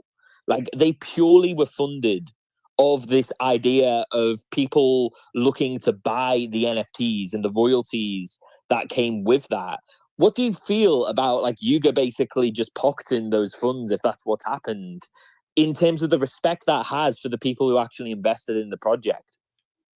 Well, I mean, yes, that my understanding is that's exactly what happened. Yuga Mm. acquired Proof, not really for the IP. Sure, they held it for a little bit, but their motivation in acquiring Proof was for, I don't know the exact number. I've been told it's somewhere between $50 to $100 million. Same. That it was a cash deal. It was a way for them to do a down round without having to raise a down round. It was an all stock deal. So they basically raised at their 2021 valuation. They raised at their $4 billion valuation, took $100 million from Proof, and gave K-Row some stock at the old valuation number. So cost basically Proof said, hey, take this liability off our hands. Here's $100 million. In exchange, K-Row got a little bit of stock. And yeah, the people who Sorry, who bought Proof? I'm kind of missing that part. Yuga bought Proof. Yuga acquired Proof. Oh, yeah. Sorry, the holding co. Sorry, I thought you meant this was like after Spencer. Like No. So now all Spencer acquired was he didn't acquire Moonbirds, Proof. just Moonbirds. And yeah, all he acquired was the assets. So he acquired Moonbirds, Oddities, and Mythics. He acquired those 3 assets. He got a great deal, by the way. I don't know the numbers, but if he just bought the assets, which are very feature complete, I mean, like, I think he got a great deal. I wouldn't be surprised if he didn't pay anything for it. I have no idea, but I wouldn't be surprised. No, I'm sure he paid a little bit, but I don't think he paid a crazy amount. I think people would be shocked if they found out how little he paid for it. I'm purely guessing, by the way. I have no inside knowledge. I think people would be floored if they found out how little he probably paid for Moonbirds, because part of the deal was ApeChain got exclusivity on any on-chain developments. If he is successful with Wait, what? So wait, it was restate that again. Anything Orange Cap Dames does on chain with those assets, Moonbirds, Mythics, Oddities, anything they do with them on chain whatsoever, they're going to build it out on ApeChain. Oh, okay. All right. If it's successful, that future revenue in user base is probably more valuable than if that's the case, sold. then they probably got it for basically nothing. That's what I think. Then it's just effectively, instead of doing Spencer as an agency to go build a product, they're like, we don't even know how to deal with this. Just take it from us. Here's the terms. I'm purely speculating here. That's my read on the situation. They met with Spencer. They talked through it. He had some good plans. Got Yuga excited. They weren't going to do anything else with this IP at this point. And also, by the way, they're going to be an other side. So it's like they locked up a long-term partner for other side and for ApeChain. They probably gave him the assets. And by the way, they keep their $50 million, $100 million. So basically, the other thing Spencer can get out of this is if the ApeCoin or ApeChain DAO, or what do you call it, ApeCoin DAO, if that actually does dissolve, because Garga was talking about the idea of that, the remaining liquidity goes back to Yuga, and they can just reallocate it back to Moonbirds if they believe the IP is worth the investment. So Spencer could get additional capital to finalize a product on top of it. I think they owe Moonbirds that capital. I don't think it's about an if. I think genuinely they owe that capital, because otherwise it's one of the most deplorable things that I've seen happen in this space, and it's happened through Yuga. Like blame K-Row.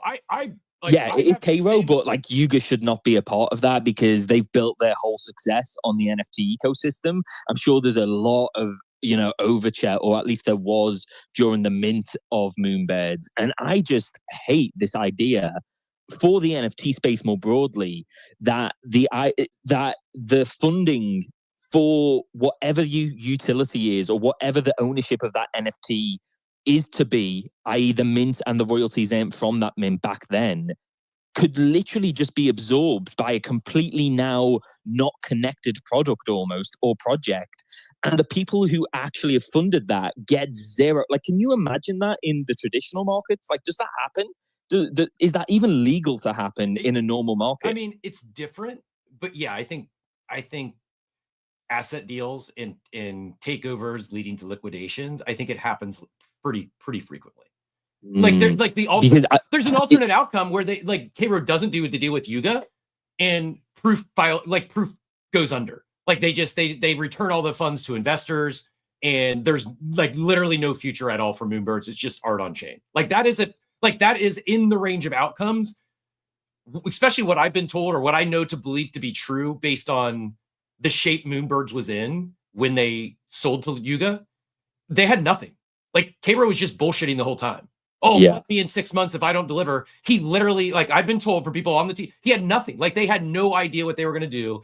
Everything they planned didn't work. The market changed, and he was lost. So I think if Yuga doesn't come in and provide this bridge to get to Spencer, I think there's a world where they just refund what they had left to their investors and they shut the whole thing down. They decommission the entity, and it's like an artifact outcome. Like, so And how bad is that for NFTs though, Cap? But Like, isn't this better? The fact that you actually still have a potential future with the assets with Spencer and Orange Cap Games than art? Would you rather be a it's definitely a lesser of two evils. I will give you that. Yeah. But I do think that it's terrible more broadly for the NFT space that you pick a team and you pick a vision and you say, here is 7.5K or whatever it was initial mint, 2.5 ETH mint at like 3K ETH. And then everybody buys on top of that for like 30, 40 ETH, and the royalties go to this team.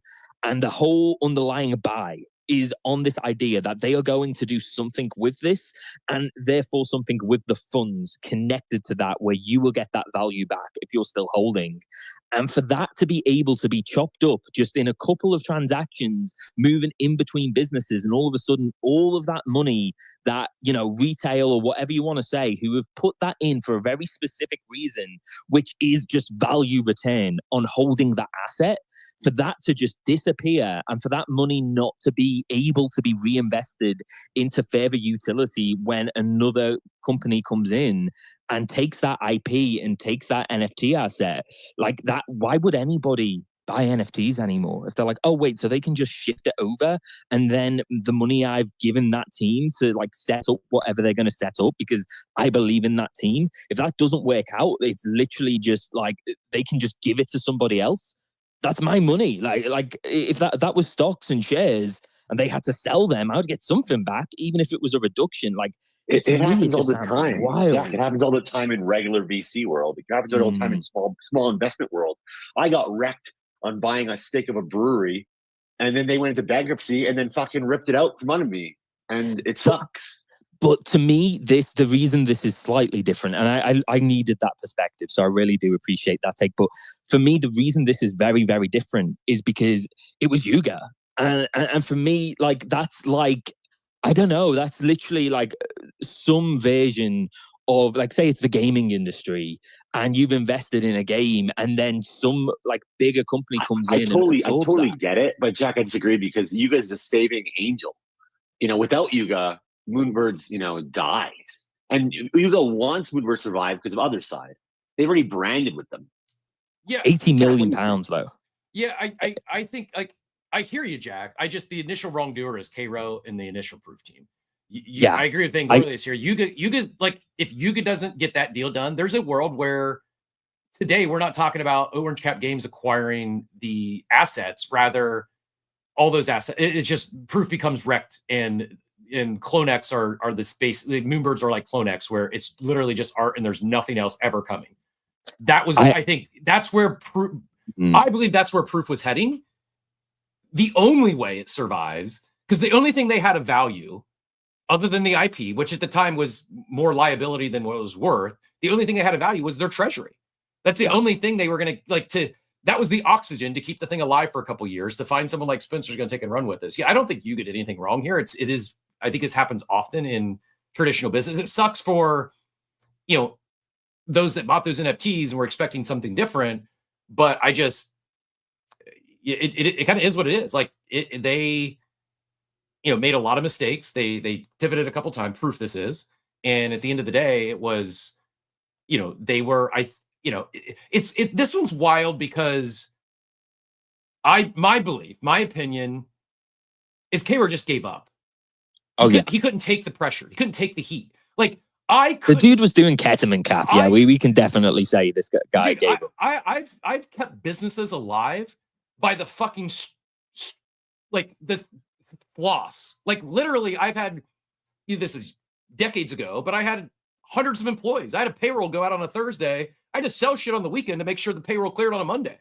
Like, there was no way I was walking away because I had people counting on me. I can't fathom walking away from a business where you have hundreds of thousands of people in your community believing in you, supporting you, and you shut it down, you give up with $100 million in the bank. It's the weakest, softest thing I could ever. I can't, like, my brain can't even comprehend giving up with a treasury of $100 million. I can't fathom it. The man had zero grit. Like, the guy has the backbone. Like, have you seen Mr. Glass from that old school? K-Rose, Mr. Glass. And Night Shyamalan. There's few people I would talk about this behind their back. Of every person I've come across within Web3, I've been more like my respect and admiration, how I viewed someone prior to Web3 to how I view them now. It's like, I actually did respect K-Ro. Like, I listened to Modern Finance. Like, I liked him. And now I think he's the softest, weakest. Like, he did more harm to NFTs Web3 than he did any good. And yeah, I'm not a fan. And yeah, I think he's weak. Like, to each their own. Like, businesses fail, you pivot.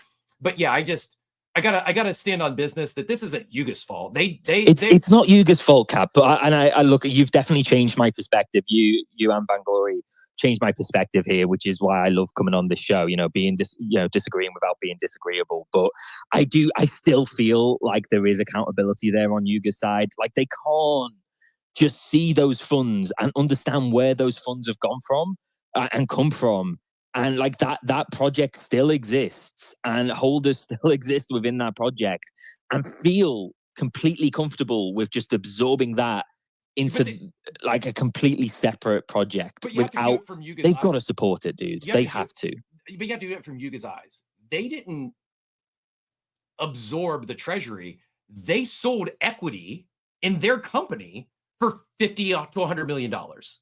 They didn't, to part of that deal was they also acquired those assets, but it wasn't just given to them and said, "Hey, run this, be a steward for us." They sold equity in their company. Like, they did this as an alternative to going out into the market and raising funds, to which they would have had to give up equity. So it's like Yuga gave equity of their company to get this acquisition that was valued at $100 million. So it's not that Yuga's not using the funds properly.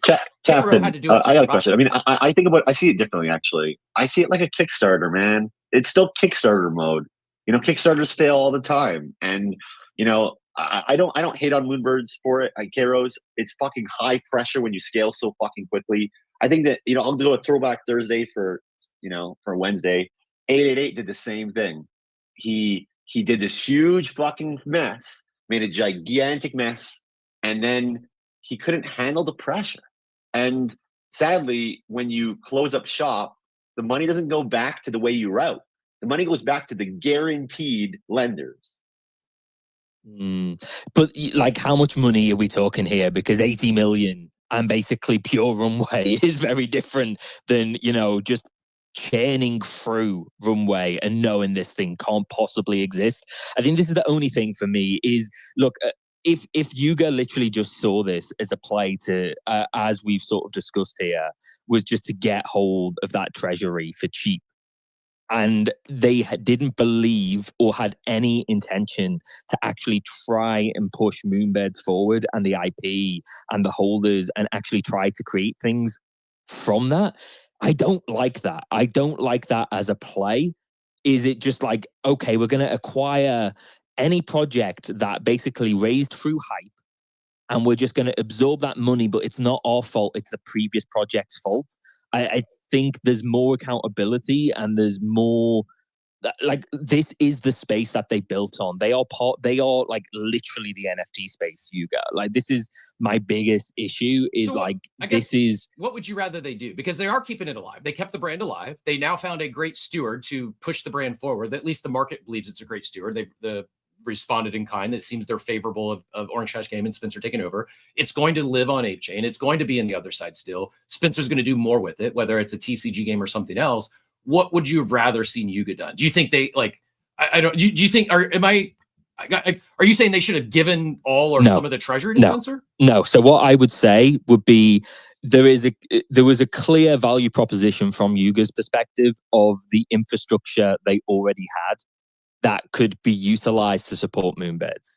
And there's a clear value to that end. Like for the resources that they have, they still can. They still can. It's on chain. It's on yeah. chain. They still can. So this is, we're asking me what we should do with it. This is exactly my point, which is they should definitely be pushing forward in a respect to support that IP in a way that they utilize what they already have at their disposal in terms of infrastructure to make sure if it's literally just a handover without support, like this is my big issue.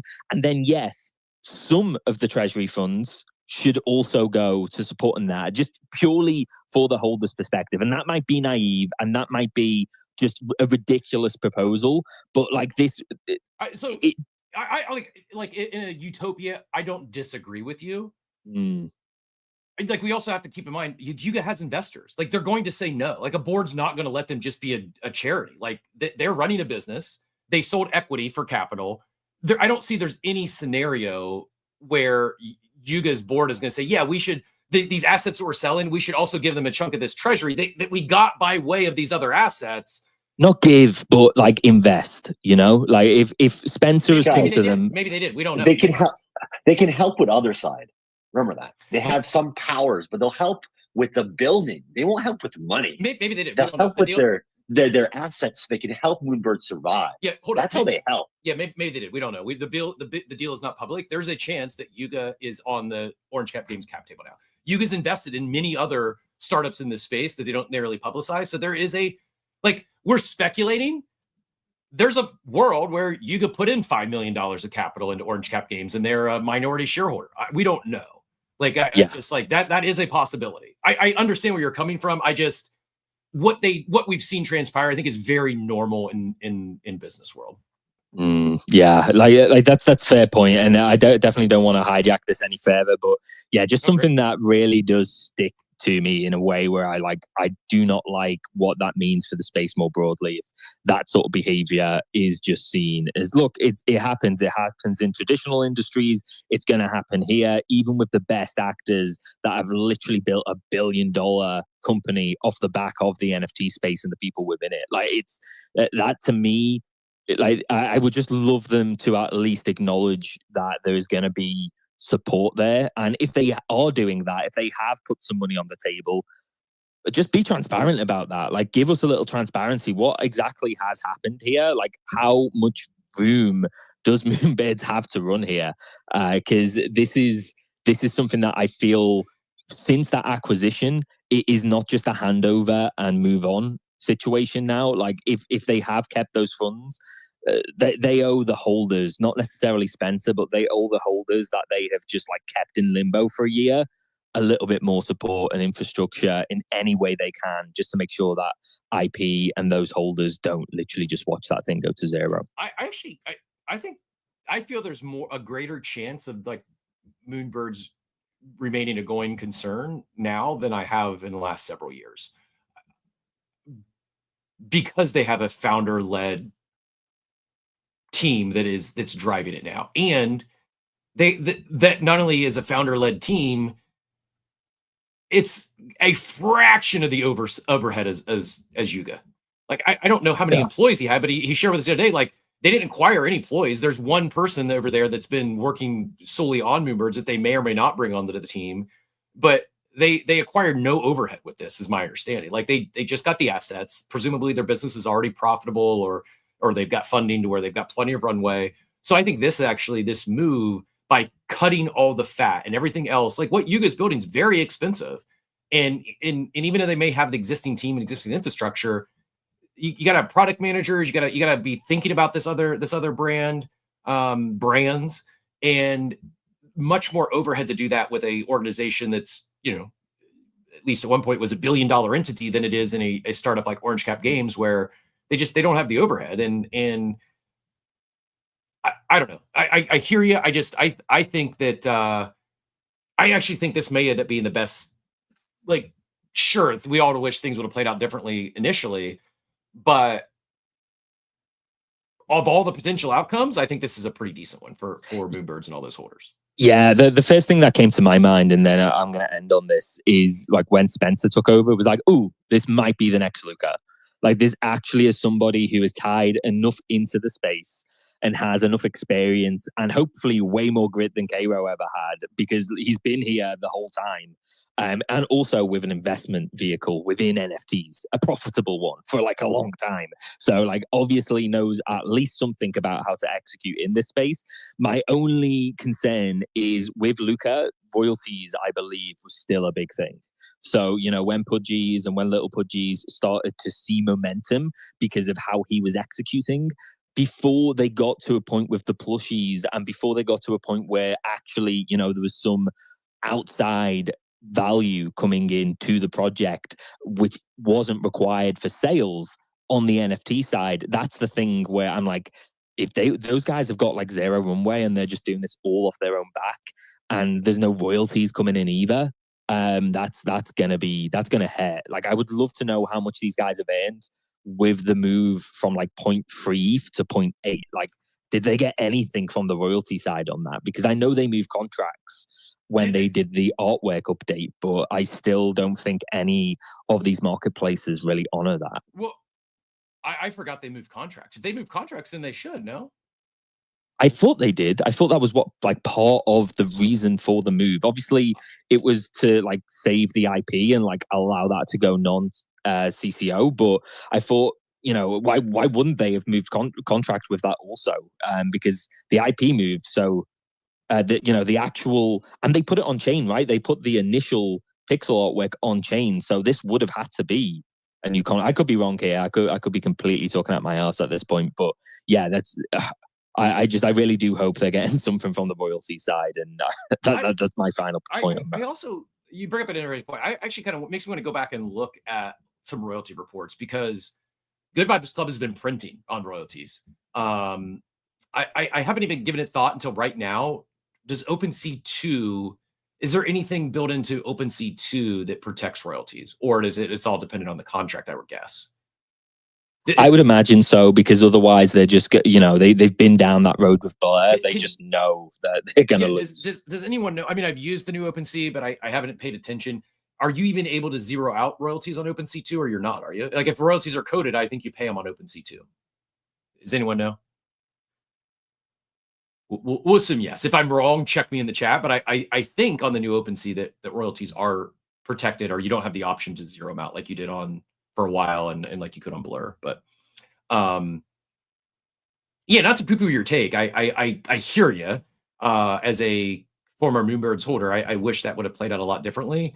I have the same frustration still, some pin-up frustration towards Mr. Cairo. But and it's not even like my bags. I believe he did a lot of damage to the space, in particularly bringing in other entrepreneurs, people in Web 2 that might have been looking at Web 3, might have had a change of mind after seeing how things played out with Cairo. Yeah. And look, at me too. I hold no Moonbirds assets as of right now. So none of this comes from a place of, hey, Yuga, pump my Moonbirds bags. Like, I literally own no assets within that ecosystem right now. Like, I am looking to buy back in if Spencer continues to just execute and actually just want to see what moves he plays, even if that costs me a little bit more, because I just don't want to eat into the FOMO of, oh, a new acquisition, this is the next Luca, because I think it's a very different moment in time. But like, I really appreciate like the takes from you and Vainglory as well, Vainglorious, because yeah, like this is, I feel like I'm the retail perspective here. Like, we've got two people that actually know how VCs work and actually know how businesses operate, and then you've got these guys who just randomly decided to yeet 7-8 ETH into these projects and have no retail background, and they're like, hey, this seems unfair, guys. Give me some perspective.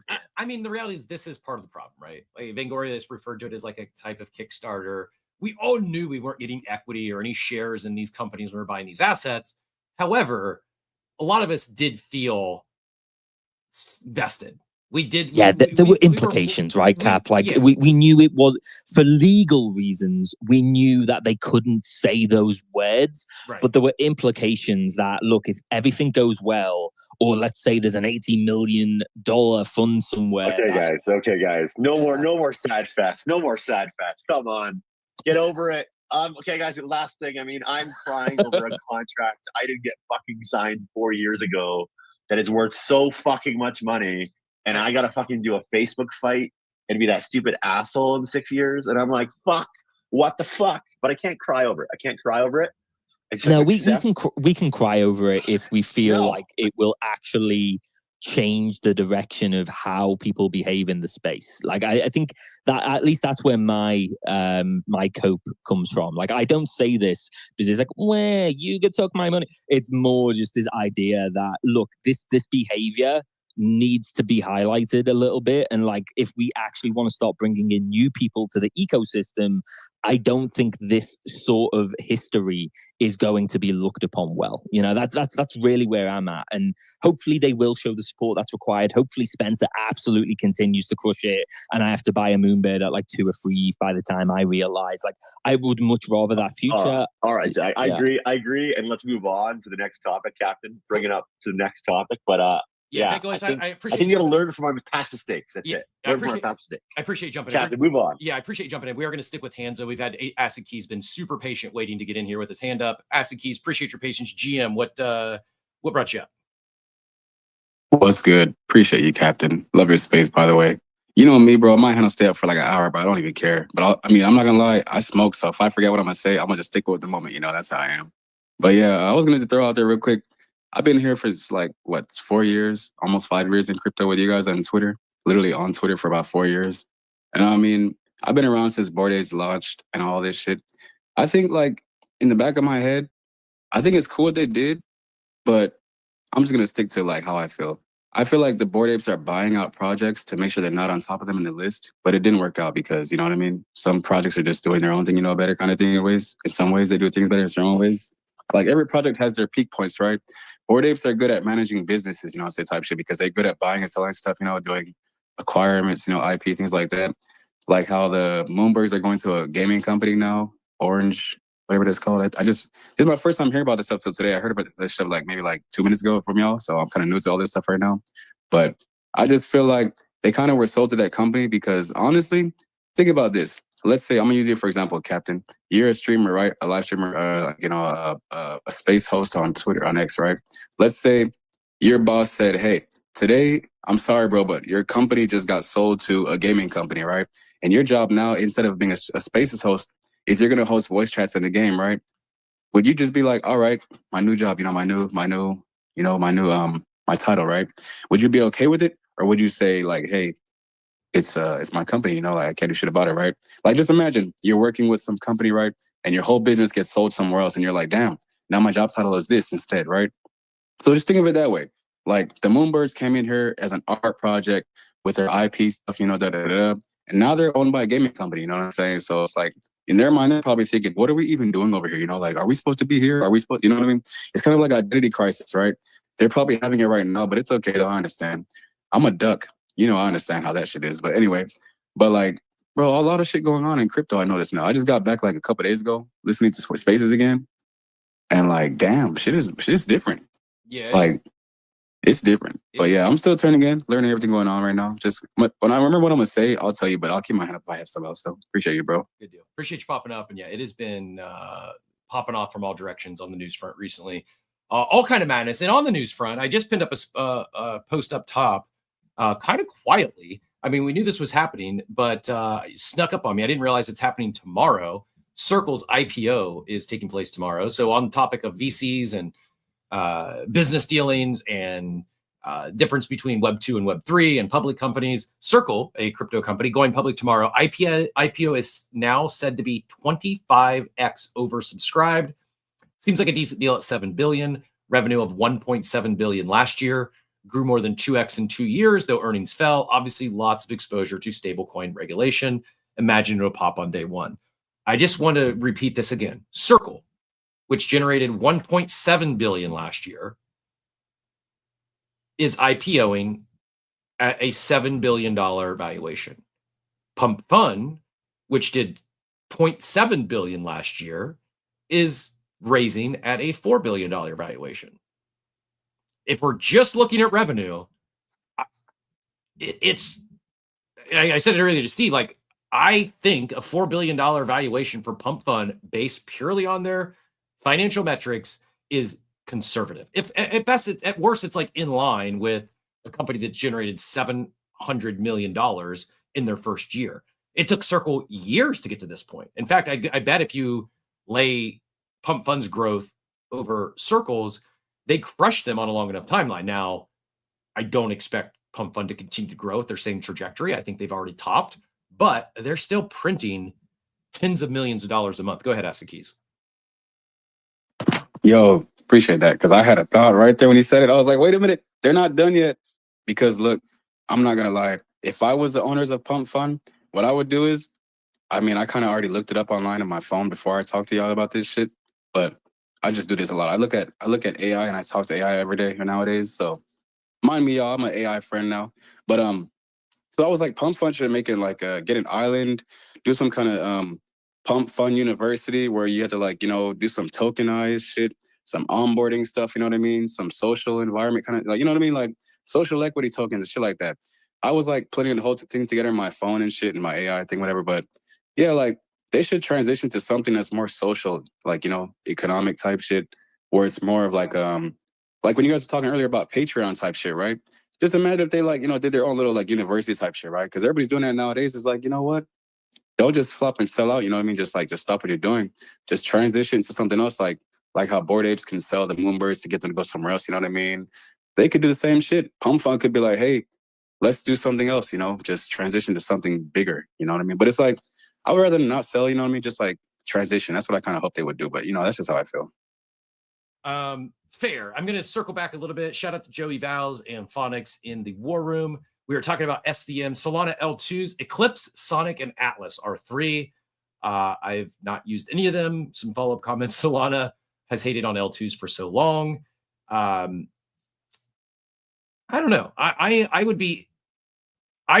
personally, I do not think Pump Fun will do a Solana L2. If they launch a chain, I think they launch their own standalone chain. But wouldn't it be something if they decided to full pivot and go EVM L2? I don't think that's likely. I think that's too far away from their base of users, but it's definitely going to be interesting. It's definitely going to be. Do we have any timing? Did anyone catch like what the? I guess no, because we haven't seen anything official for Pump Fun yet. This is all just leaked information. I don't think the Pump Fun team has actually even commented on this. So the most entertaining outcome might be that it's all just rumors and there actually is no Pump Fun raise. But I think where there's smoke, there's often fire, and this one seems like a lot of smoke. I'm looking back through if we missed any news items. We did hit on Rekt and their quick sellout. Congrats again to Ovi and the team over there. We touched on the Trump wallets plural. Klaynos, congrats again to everyone who secured a Popkin. Steve and I did not. I am a buyer of secondary. I'll say this. I went for 3, so I put $600 in to get 3. If it goes over $600, I'm out. If the floor stays, if I'm able to get one from anywhere from $200 to $500, I'll buy at least one. So instead of swapping my USDC on SWE back, I will see if I can secure one on secondary because I don't have a Klayno yet, and it's one of the teams I'm a big fan of. I've been supporting them actually for many of the reasons we discussed here on the show, and a lot of our frustrations with Cairo and over promising, under delivered. I view the Klayno team as one that continues to surprise and delight and just keep stacking wins. They've set expectations well, and even though I didn't secure any Popkins in my mint, I am a fan of what they're building. I can't understate the attention to have nearly 100,000 mints and bring in something like $19 million. And as we said earlier, 14 million of that's already been refunded. And I'm guessing I'm not the only one who's going to be looking at secondary. So looking forward to paying attention, keeping eyes on that. Anything else? Anything else in the news, whether anyone on the stage or anyone in the chat? I'll do my best, make sure I'm not missing anything there that took place in the last 24 hours that we have yet to get to. Just shout out Diabolito. Thank you for the heads up on the Grind Coffee claim. If you were in Paris and you use those Grind Coffee NFTs to claim a badge, there's a badge waiting for us there. There was also a report earlier, see if I can find it, that came out with the number of gold, platinum, silver, and bronze users on Abstract. Only 15 users have achieved platinum thus far. There's about 3,400 gold users, and there is over like 1.2 million bronze users. So well over a million, pushing 1.5 million wallets. Only 15 of those have achieved platinum status and about 3,500 in gold. So if you're beating yourself up because you haven't got gold yet in in abstract, just know that there's only it's a small group, only 3,500 in total have even got there. I saw we had a Clutch market fly up here on stage and Jack your hand, but let's go back to Jack and then we'll see what brought Clutch up. Jack, go ahead. Yeah, I just wanted to double click on Rekt because we didn't really speak about it too much at length, and they're nearly at 1 million sales for their cans at this point, right? Like they are getting very close to 1 million sales, and that was their end of year goal, which is kind of weird to me. But like, I guess the question I have, or maybe just more of a thought in passing, if anyone else wants to jump onto this one, is I do feel quite excited about the NFT space in terms of like a product launch moment, you know, just having like these true fans that come from the NFTs and then actually building a real product off the back of it. I know this is nothing new now, but I think Rekt are a really good example of it. Even like Kleinos, even though it's not physical, and those sales I think are really, really cool. But we've also got like Doodles, we've got Chimpers, we've got a bunch of other projects now coming in. I'm actually building a product at the end of it that can actually be sold. So yeah, I don't know if there's a specific question in there, but definitely just excited to know and just keep watching these guys who are like actually building products out. And I'd love to know. Jack, interrupt you there a second. Doodles is building that game. Did you see that? No, dude, you got to stop interrupting, Begoris. Jack, finish your comment. I appreciate you being on stage, but you got to stop interrupting. We use hands here. We respect other people's time, and you got to stop interrupting. I'm going to have to remove you from the stage. Appreciate it. You can't keep cutting people off like this. Yeah, poor Cap as well. Like people will not know, but I was on this show for like 1.5 years, so I'm pretty sure Cap, we're getting a little bit of dad Cap in here right now. Always appreciate you, brother. But I'm absolutely the game looks cool. I guess I'm definitely more looking at the physical side, but I don't know. I do feel like we have hit like a moment where we are actually seeing the start of like this different type of startup with these NFT projects, and I'm just really curious to see what happens in terms of their value appreciation. You know, Rekt is moving, but really slowly considering the sales that they've had, and there's other projects that are sort of doing the same. Chimpers, another project that I'm looking at, like they're ducking and diving at these IRL events, like some of the biggest collaborations that we've seen in the space. We've got Pudgies and Abstract and everything that's going on there, but we do seem to be hitting a moment of like, hey, here's a product behind that NFT. I'm wondering whether that value is actually going to be returned to the NFTs, because I've not really seen any founder talk about that directly. Yeah, no, same. First of all, I agree 100% on the real products. You mentioned the numbers. I pulled this tweet up here from OSF. It's actually the image that Steve quote tweeted with his post this morning. That's pinned up top as well. The numbers so far: 222,000 drinks sold out in under 47 hours. The next drop, 223,000 drinks sold in 40 minutes. And then this one on OpenSea yesterday, 180,000 drinks sold in 17 minutes. 625,000 cans sold in a total of 48 hours of sales. I would be shocked if they don't hit 1 million drinks at this point. And yeah, if you're curious where that number came from, I believe that is just shy, or maybe it's the exact number Red Bull hit in their first year. So the goal, the vision here is to hit, to match Red Bull's year one. What I love about this is, yes, the real products, building real businesses that have sustainable revenue. My favorite thing about all this is it's not just the Rekt being a brand coin. It's not just Rekt guys. I own equity in Rekt Drinks. Now, it's not a material amount, but because I have a Rekt guy, I got gifted equity in Rekt brands, like real equity. I own shares. I think it's 1,000 shares or 100 shares. I don't know. It's not something I'm expecting any dividends from, but I am an investor in Rekt brands, a brand that is going to sell more drinks in their first year of business than Red Bull did in their first year of business. That's exciting to me. This is what brought me into the space, or kept me in the space, was supporting builders and being able to be along for the ride, being a vested brand ambassador. I don't have some distorted vision of the future where I'm going to become a uber billionaire because I got one free Rekt guy that turned into a few shares and they built a massive successful company.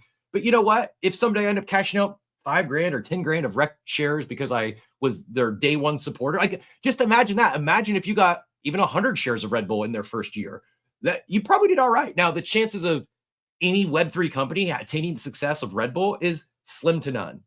But that's an extreme example I really like supporting builders. We're seeing more and more of this, of builders, whether it's plushies or drinks, like the network effects you can realize by tapping into the brand ambassadors in Web3.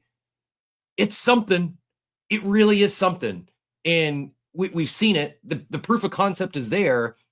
I believe the more like, even if you have no interest in sparkling drinks, beverages, if you have no interest in Rekt or Rekt brands, you should be rooting for this, because I believe if we see Rekt Drinks have mainstream success, it's going to bring in a lot more builders into crypto. A lot more people are going to be building in on chain. A lot more people are going to be launching brand coins and tied into their loyalty programs. Like, this is the way. And we will have Ovi on. I know we've said it a few times. We've went back and forth in DMs.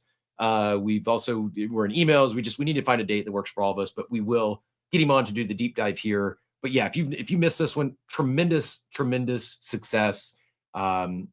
Congratulations to everyone over there. And I agree with Jack. More of this, please. Go ahead, Jack, get back in here, and then we'll go to Clutch.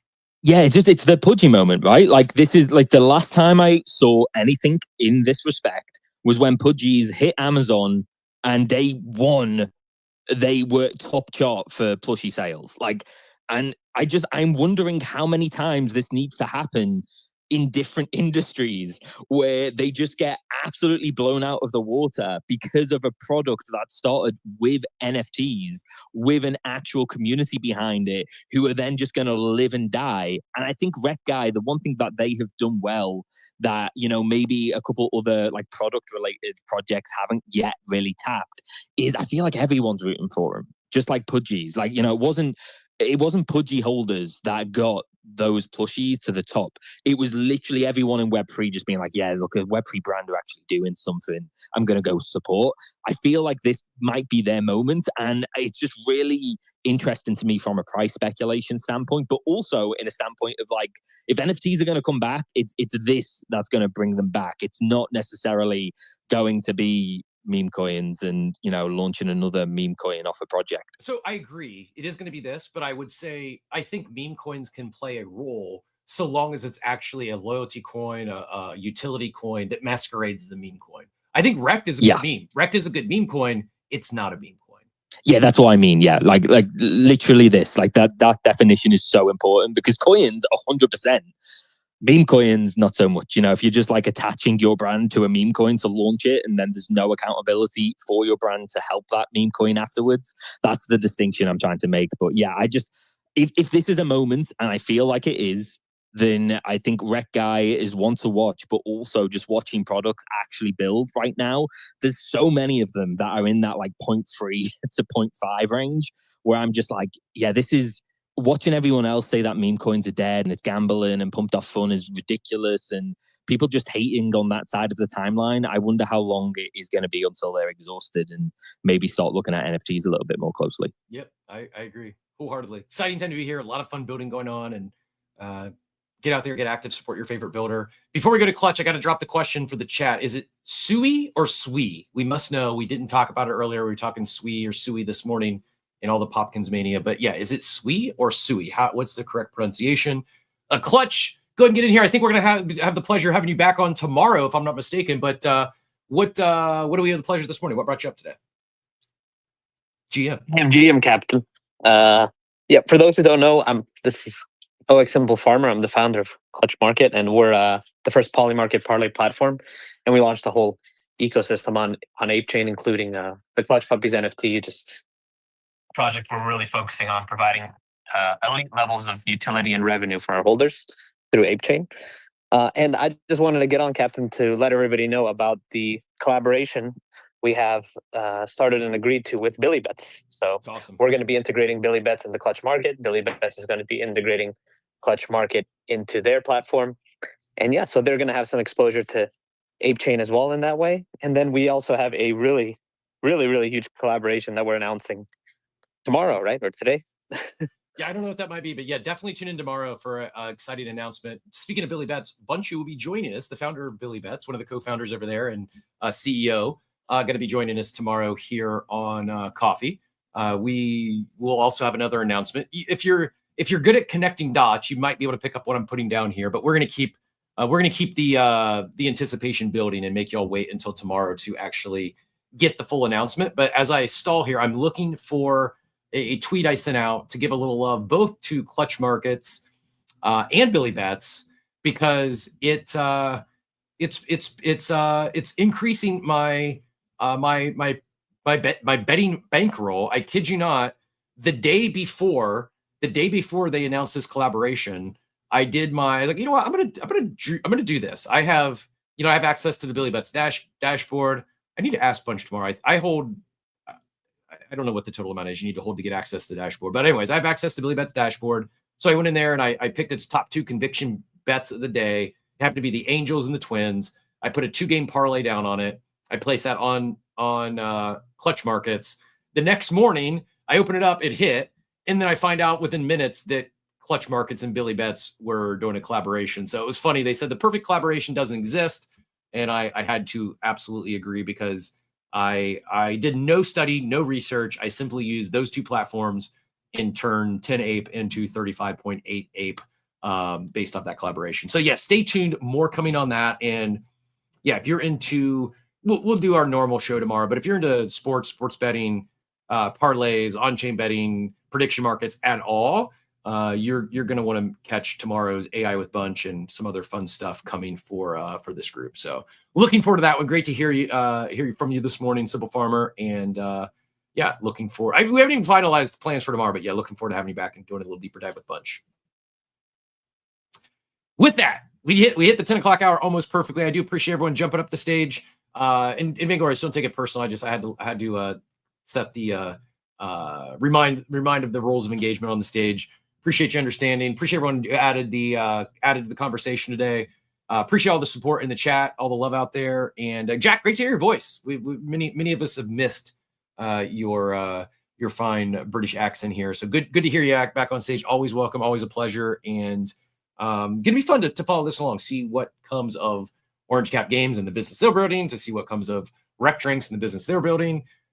Interesting enough, the one that I'm probably least interested in of all the things we talked about today is the business that the Trump meme coin team is building with their Trump wallet in collaboration with Magic Eden.